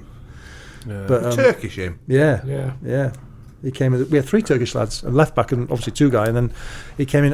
He wasn't there very long, but he never really established himself. I think Coley was still there and Yorkie was still there, but it was a marquee sign. You think when he walked in, I thought, wow, that's another big player. Amoruso. Yeah. Then Dino Baggio. I forgot about Dino Baggio. 60. I think he had 60 odd caps. I can't remember him going. Yeah, midfield player. Did Jockey have come in after that year? Because it kind of emulated the kind of Bolton thing where they were getting these marquee sign, big names, but really towards the end, very much towards the end. I wasn't there with Joker. I was after that. He'd come in after that. Yeah, because the Bolton had those top signs, didn't they? Top players. So when you left, going back to your playing, when you left Blackburn, were you in your head? Were you thinking, I just want to play as long as possible? I was packing it in, Brownie. Were you? Yeah, I was going to pack it in. I had my sailing school up in the lakes. I had an offer to go to Perth in Australia, which really was tempting for the sailing. It was right on the Swan River, so I thought we'd go out there and have a year sailing. But what was the sailing? Did you set up this while you were still playing? I set it while I was still playing, but I'd done a bit when I was a kid. And my mum came from mum sailed, but I was just like corporate trips. I've done 30. I was 37 then, so it was 2005. I was 37, so I thought I've got to finish now. I had a few injuries at Blackburn. I got sent off unfortunately my last game, so I was going to get a ban anyway the next season. But then Neil was persuasive. Turned up in Lakes one nice day. I was on a boat, and he went, "Do another year, son." And I thought, I've got Perth. He went, if that doesn't come off, sign for me. So he's very persuasive, isn't he? Did he? And I don't mean this in a disrespectful sort of way at all, but did he sign you to play or be around a team that he wanted to get promoted? I think you understand what I mean? Yeah, I do understand what you mean. And he said, helping other people and all that sort of stuff. I think he still thought I had something to offer, and I played 25 games, which. I thought I was happy with 25 games, which got me a promotion bonus just.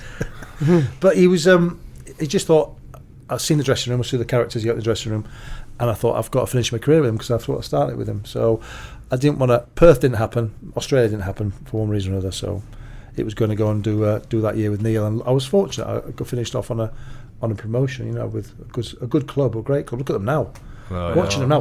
What about overlapping centre backs now? I won't be doing that. Chris Wilder. Amazing, isn't it? Shipping you out. You're okay in the middle of a 3, but then but that was my last year, and it was a really good year to finish on. Even though I stayed another year, but I never played that second year. I was too old then. I was done. You weren't on the receiving end of a Kozluk prank, were you? Yeah, my first away trip at Crewe. He put a big long like a wheelie bin outside the hotel, my door. I was rooming with Keith Gillespie, knocked on it, I opened it, and obviously just water came in the room. But Keith and me walked into his room about 2 a.m, the night before a game, by the way, and just threw loads of water on the bed. So him and Monty had to sleep on the floor all night. Playing Crewe the next day. You wouldn't get away with it now. He's a funny man, though. He kept the dressing room alive, and I remember Neil would always want someone to do the huddle. We're having a bad time. And whether you believe in the huddle or not, I've done it and I haven't done it. And me and Morgs would speak, and one or two of the senior lads, and then Neil said to me one night, make sure Cozzy speaks. And Cozzy's so confident, isn't he, when he's in a room and he's cracking jokes. And then we asked Cozzy to speak, and he was bag of nerves. Nervous wreck. It was going to ruin his day, that was. Because he said, Shorty, all I want to concentrate on is that ball coming back from the kick-off. I always think it's going to go under my foot. And you know what, I think that day it went under his foot, because he was that nervous about, he should have been doing the speech, should have been chatting to the lads, that first pass. But he was so confident within his own dressing room, but he didn't want to do it on the pitch, in the huddle. So, really him. Disappointed then to get, obviously, last season relegation. Yeah. Well, I shouldn't have played that year. I signed another year, but I didn't. I was meant to play middle of a 3 against Liverpool. The first game back in, we drew 1-1. I injured my thigh the day before. That was me done for the season. And Jags went back to centre back. And then Jags had that great career going to Everton and then playing for England, and he was always going to be a centre back in my eyes, you know. Yeah. So I was never going to get back in, and I was just, you know, when it's that cartoon character when you turn to run and your legs aren't moving. I was like that, you know. And it was a shame really, because I should have probably retired on my promotion instead of going down, because they went down by 1 goal. And Unzi scored the penalty. Yeah. And he's been an important player in the team the year before. He scored the penalty for Wigan to send them down. So it was a real he was speaking about, wasn't he? strange day. And then Neil left, and then, you know, but To be fair, he's looked after you though, Warnock there, hasn't he? definitely, yeah. You know, giving you the extra year once you've gone up. Yeah, 100%. And I was like, you're drawn into it. I'm going to play at the Emirates. I've never played at the Emirates. You know, I want to go and play there. And thinking, because you finish on a high, you know, I said in that Leeds game, we're already promoted. I'm playing against Leeds and my white boots and thinking, I'm doing Cruyffs and thinking I'm a player again. You know, next another level. That next year was another level. I remember watching that game against Liverpool. We were at our max to get a 1-1, but I thought, wow, this is totally I can't play in this. I knew that first day. Yeah. I knew I can't play in this. So were you on the Marbella trip in between the promotion? Yeah. You know, because you were already a couple of games to go, weren't you? Yeah, Luton. We finished at Luton, and before the whistle had gone, the lads were in the shower. We flew off. Off we went. Yeah. But you know what? It's a massive thing, isn't it? Promotion. It's just a relief, isn't it? That's all it is. Because you fancy to get promotion, and that pressure builds all year. And it's not like celebrating at the time when you go up. It's like just that relief. And we weren't playing the day we went up. I think Watford or Reading might have gone and got a result against Watford or something. So then we knew we were up. And we were just sitting in a bar in Sheffield. Oh, we're up. It's not the same thing as being on the pitch, is it? Well, you went through that with Donny, didn't you? Down at Brentford. Brentford, yeah. Yeah. So That must have been that's like next level stuff, innit? That. Yeah. So that's that emotion build up through the game and that stress and that pressure. So we were just sitting there. We'd won at Cardiff, came back. Danny Webber scored a good goal. Came back. Then Reading or Watford didn't get a result.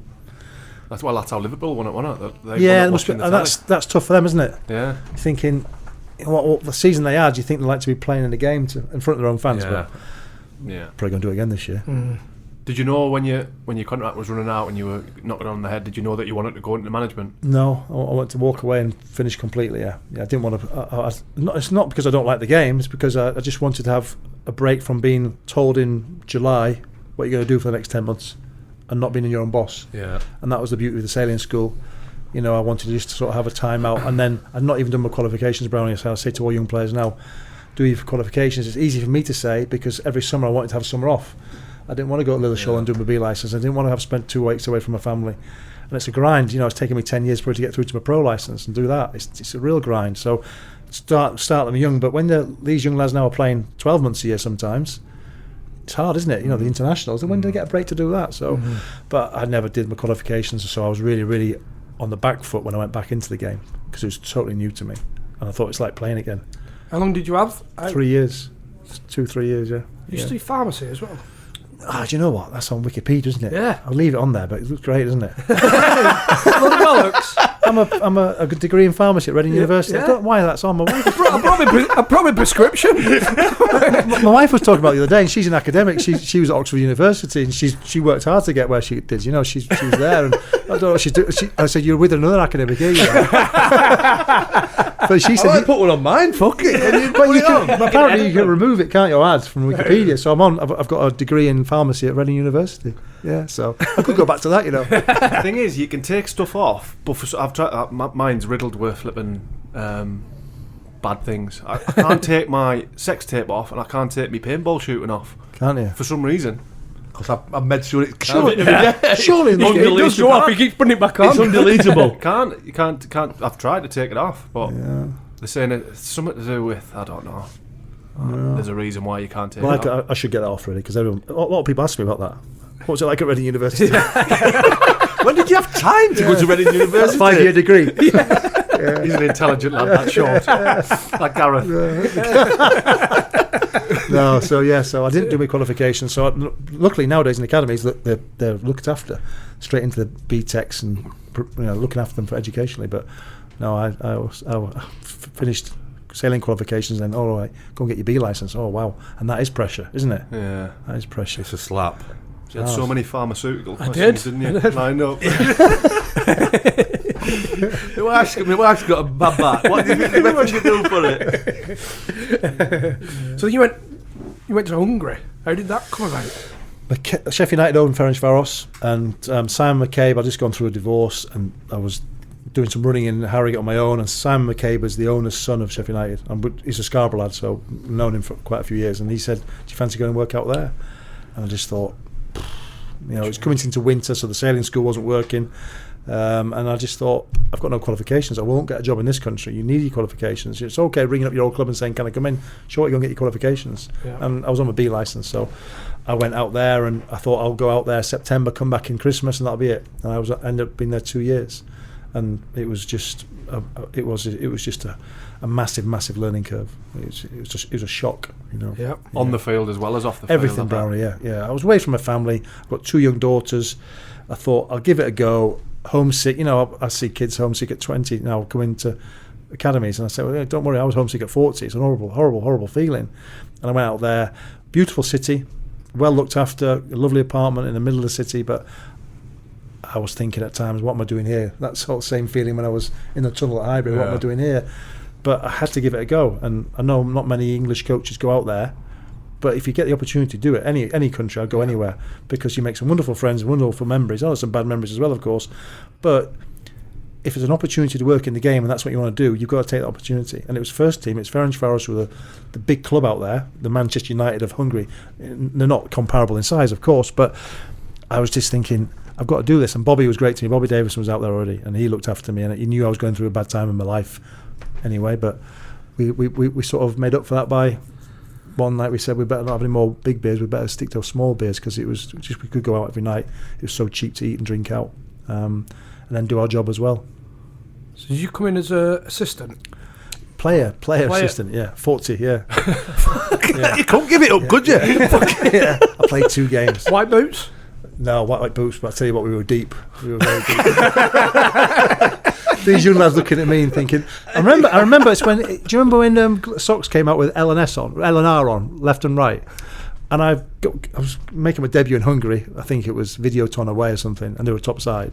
And it was a cup game, so all the young lads were playing. I was meant to be the old man looking after them. And they gave me the socks, and I seen L and R. And I thought, I'm not bothered. So I just put them on any foot. And I can remember the Hungarian kids couldn't believe it. I was so unprofessional, not putting my socks on the right way. They couldn't believe I come from England being that unprofessional, but put my socks on the wrong way around, But I was done then playing that game. If I watched that game back, you'd take pity on me. Awful.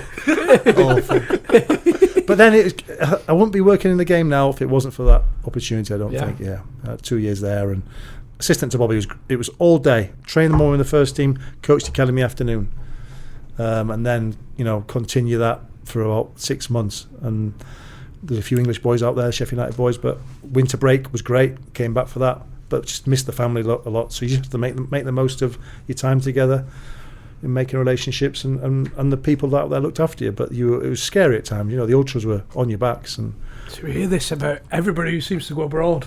With ultras. Kevin Campbell in Turkey. Yeah. Liam Lawrence in Greece, wasn't it? Yeah. Yes. Everybody's got stories of just unbelievable from English fans. Yeah. But that's like the McCabe's weren't accepted, were they? By the it wasn't the McCabe's. It was more the English in charge of their club. That was the biggest club in the country. So I think if you go back there now, I think all the clubs are owned by the FA, the Hungarian FA. I think. And even though the team was in the second division because they'd been regulated for financial irregularities, Bobby got them up by a record number of points, so it was great. But then we didn't start the season too well, and we had one bad result, and then that was it. It just got nasty. We'd walk down the street, main street in Hungary, Budapest, on the morning, newspaper seller, and you'd shout, "Oya Frodi, let's go Frodi," which is the nickname. Let's go Ferencváros, let's go Frodi. Bobby would shout it back. We got beaten by Upest away in a Mickey Mouse Cup, I think it was. Walked down the street, Bobby did that. Fuck off home, Bobby. That's what we got. Yeah, and then that's when it started. And then 2-0 down at home to Videoton, and they were coming through the back of the dugout. It was being ripped open, and there to get security. They were coming on our training ground, and this is the ultras, but they invaded the training ground. They came in the dressing room one day. One lad gave a big speech in front of all the lads, so you wanted the Hungarian lads to translate it. So it wasn't on occasions. Did you just have to stand back and let it happen? Oh yeah, there's just room. no way you're going to get involved in that. No, just stand back and listen because you couldn't. They was talking in Hungarian, so you had to get the translation. And it, the team coach got tapped one day. This is my wife now. I didn't know her at the time, but she was representing one of the Maltese players who was sat in the back of the bus, and he was ringing her at the same time. We were trying to get the riot police to protect us on the bus. Luckily, we had a player called Petr Lipchi, who was like a two-guy sort of player, club legend, Hungarian legend. He got out and just calmed them down because they were coming over the walls. There was like a lock-in where the bus was, and they were coming over the walls. So all sort of signed off Ultra coming in to do a team talk? No, we didn't sign him off. He just came in. He just walked in. Oh, so it were not? Yeah, because our training ground, we trained next to the stadium, and we were just in the dressing room one day, and they all came in, and he came in with a banner, and he started talking, and it was about the English ownership. It was about you've got to go home, and looking at us. Oh, you can't stay here. So it weren't like we know where you live, sort of thing. That was that. It wasn't like an arranged speech. No. They just turned up in your dressing room. Turned up the training ground. You just had to stand back and let it happen. Just stand back up, and the Cup of tea, love. Yeah, the Hungarian boys were great because they sort of protected us in a way, and then Bobby ended up getting the sack, so it's like him, Mr. Portsmouth coming in. Yeah. Bell. Out the way, lads. Yeah. Right, I'm telling you. Harry, out it way, Harry. I'm fucking doing this one. Well. But you were sort of that was their country. You had to respect their culture, and I got a lot of info from their academy lads who spoke good English, and they said, you've got to do this, you've got to do that. And when I became head coach, I made sure I tried to get integrate with the press, and there was a lot of ex-players hanging around the club, never spoke to you, walked straight past you. Yeah. You were actually scared? I was scared a couple of times, John. Yeah. Were you thinking I'm in a bit of bother here? Yeah. The first night the pitch got invaded, I was scared then. I was scared that day when the fence was coming off, the back of the dugout was being ripped open.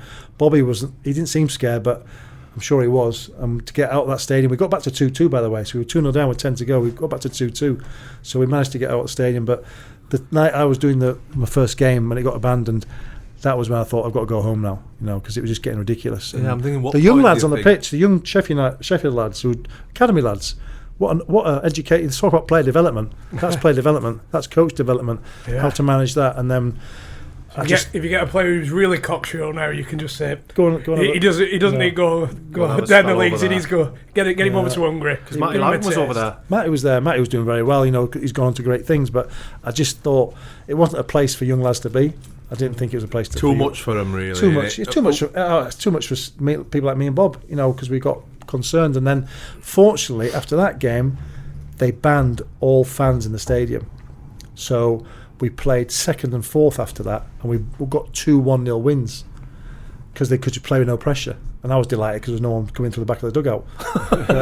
Then I came home then for the winter break, and that's when they offered me the job full time. So I'd driven up. We used to drive back from Budapest, just drive through Germany and that. And I got back, and they just said, video link went to Bramall Lane, did a video link back to Hungary. Would you like to do the job permanently? I thought, God, no. But I thought, you can't turn it down. I spoke to a couple of people who said, sure, you got to take it. And luckily, I asked to take Ron Reid, who was the academy director at Sheffield United, who had coached me a little bit in my last years there. I asked Ron, and he was a big help for me going back. So drove back down when I recruited some senior players from England, Sam Stockley and Tommy Doherty, Elding, and the young kids came back home, and then we did okay. That was pre-season again, and we went again. So, but that's when I got my death threat. So with the photograph of me in the Everton shirt, and it came through, and it was go home Englishman or die on it, and then I had to go and do a TV interview on the river TV Duna. It's called the River Danube. It's called Duna, and Dave McCarthy was the new general manager from Sheffield. Come over. I was living in my apartment block, so Dave were going to go do the TV thing, and Christian Berkey, the Hungarian chief exec, picked us up in his Range Rover, drove us to the stadium. And 16 of our security guards came out, and I said to Christian, "What's going on?" He says, the ultras are planning to meet us at the TV studios." Dave McCarthy was in the front seat going, because he just arrived. You fucking stitched me up here, shorty. No one's told me about this. I said, "What the hell, Dave? It's been going on for 6. It's going on when Bobby was here, And so they 2 cars in front of us and 2 cars behind us. I thought, you've treated like royalty. This is. We got to the studios, but fortunately, it was a pre-record. It wasn't. So so you could just, they turned up later on that night when it went out. Thinking they thought it was live, so we were okay, and then we got a couple of wins early on, and it calmed everything down. Yeah. But yeah, so how did the death threat arrive? Just through the post? Through the post in my office, yeah. But I've been there a year with Bobby. Yeah. But then I got the job. Yeah. So when I came back from the winter break, it was just a head and shoulders picture, and they'd drawn on the sickle and wrote in it in Hungarian. So I knew obviously it wasn't going to be complimentary. Good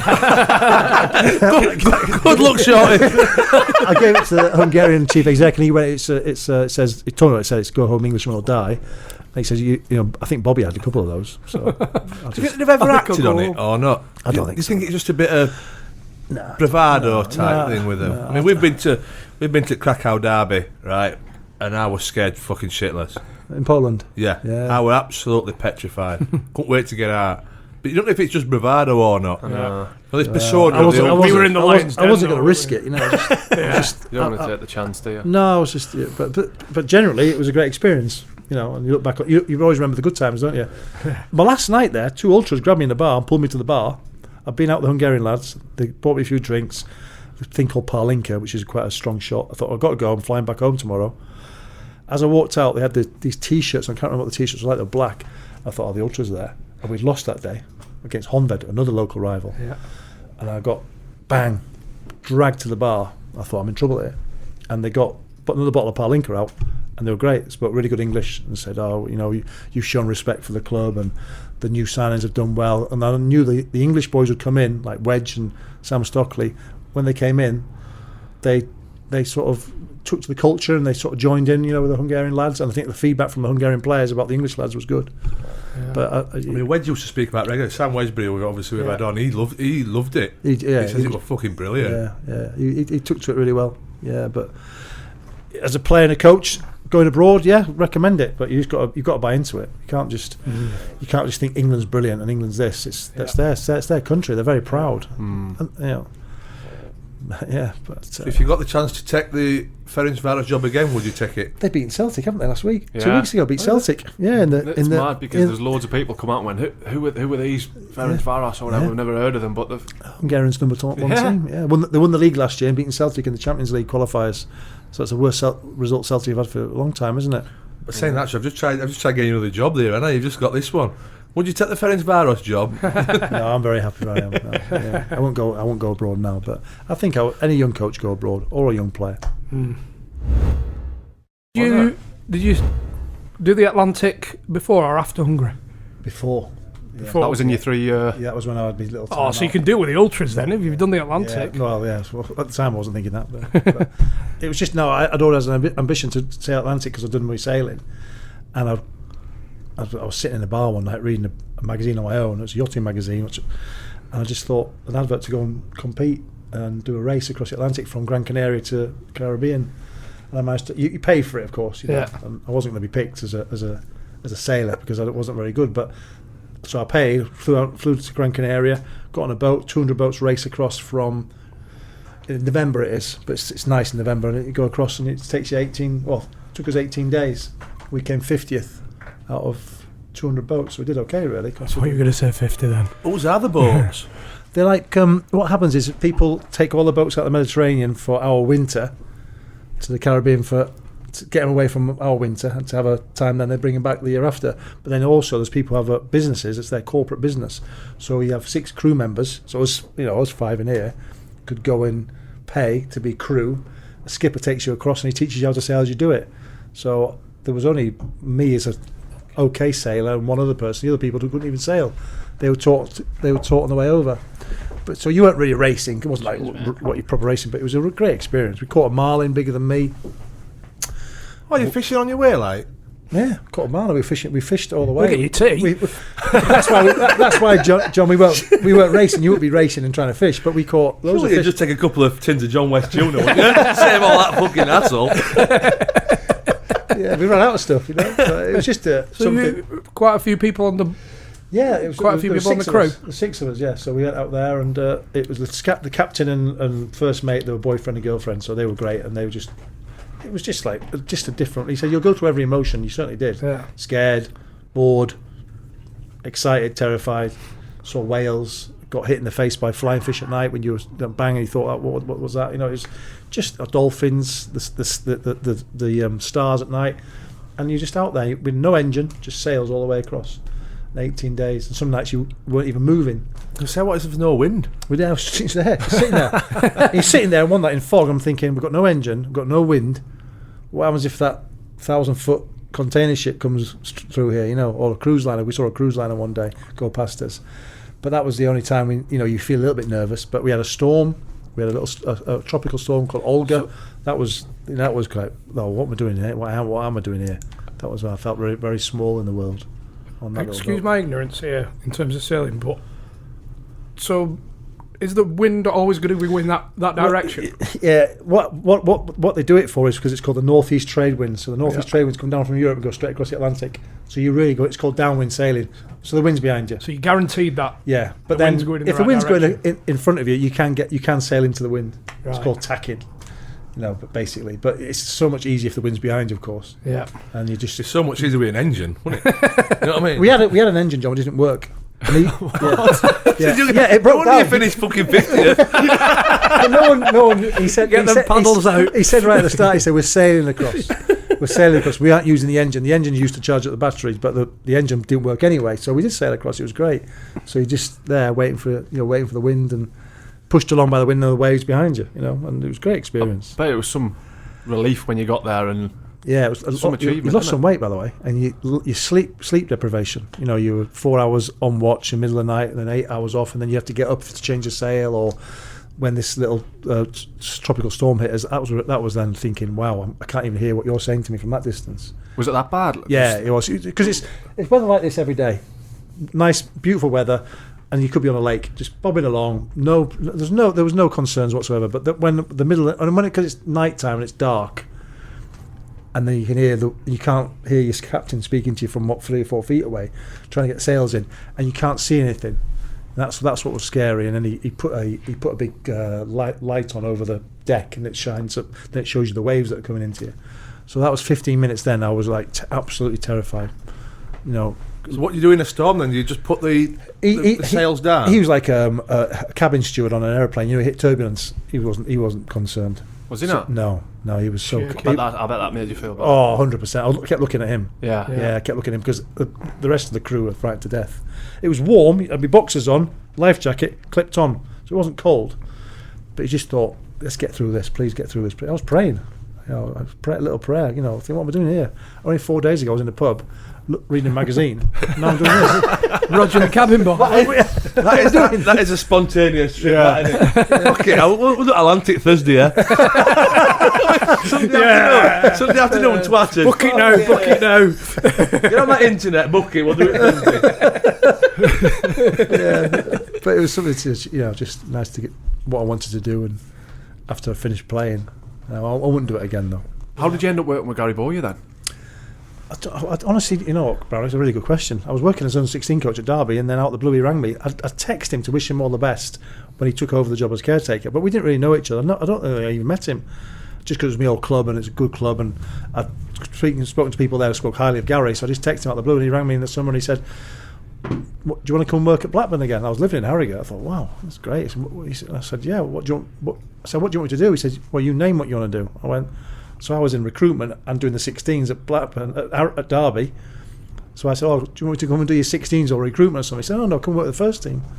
So I thought, well, I can't turn that down. I just got together with my wife now, and she's from around here, so it's a big decision to move her up there. So we took it on and moved to the Lake District, and brilliant. I was 2.5 years at it. He was a great man to work for. Yeah. Tough time with the Venkies. He took over. Get rid of players. Yeah. Massive shift of players, but he recruited really well. He did recruit well, let me tell you.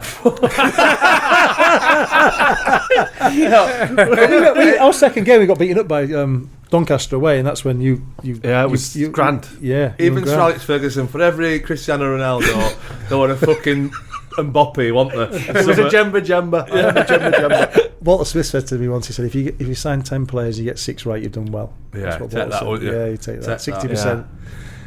So you're enjoying the role now? It's good, yeah, because it's very good. I'm back in the sharp end, and it's a young squad. Carl's got it's a tough league. I think what's changed a lot since my days in lower league is the way teams play football. My day, there wasn't a lot of football played in 3 and 4 or 2 and 1. But now I watch teams play and they all try and play. And Carl's had that for years with Milton Keynes. He's done well here. He's got players developed. So I'm fortunate. There's some really good lads out the game. We all know them. We've got the qualifications. I've been so lucky. Losing my job at Blackburn, go back into Derby. Brilliant academy. Bring young players through a great reputation. I've 4 years there. I think that's me for life, really. Then this opportunity comes up. You can't turn it down when it's 10 minutes from your house as well. I'm working with my brother. Yeah. So, I'm seeing all my family. My wife's from down here. So it's just, I've been very fortunate. Perfect fit, really. Yeah. It's, apart from you lads driving down here. And getting Is there a bit of water local? You're still getting out on the boat? I went kayaking during lockdown, so I got myself one of the inflatable kayaks and got on the canals. So it's a beautiful area, by the way. Yeah. The Oxfordshire and the Cotswolds are super area. Because I love the north. I love the lakes. I love North Yorkshire, the Dales. That's my thing. It always has been. I can't stand living in somewhere that's flat. I found that difficult in Southport. I was in Merseyside. It was really flat. I got really depressed for some reason. But I just love mountains and hills. But here, get on the Cotswolds. I think you discovered it last night, but it was dark then, wasn't it? When you were there. We appreciate you coming on, Shorty. Yeah, top. No, thank you very much. Thanks for coming down. It's a long way for him. Sorry about last night. Thanks for having us. Not your fault. It's not your fault he fucked up. It's nice to see you again, man. Yeah, you too, mate. Nice to see you. Thank you very much. Cheers. This not have to go in, but if we don't get out of this room soon, we're going to faint and fall over. On that charity do, it's a cock playing golf.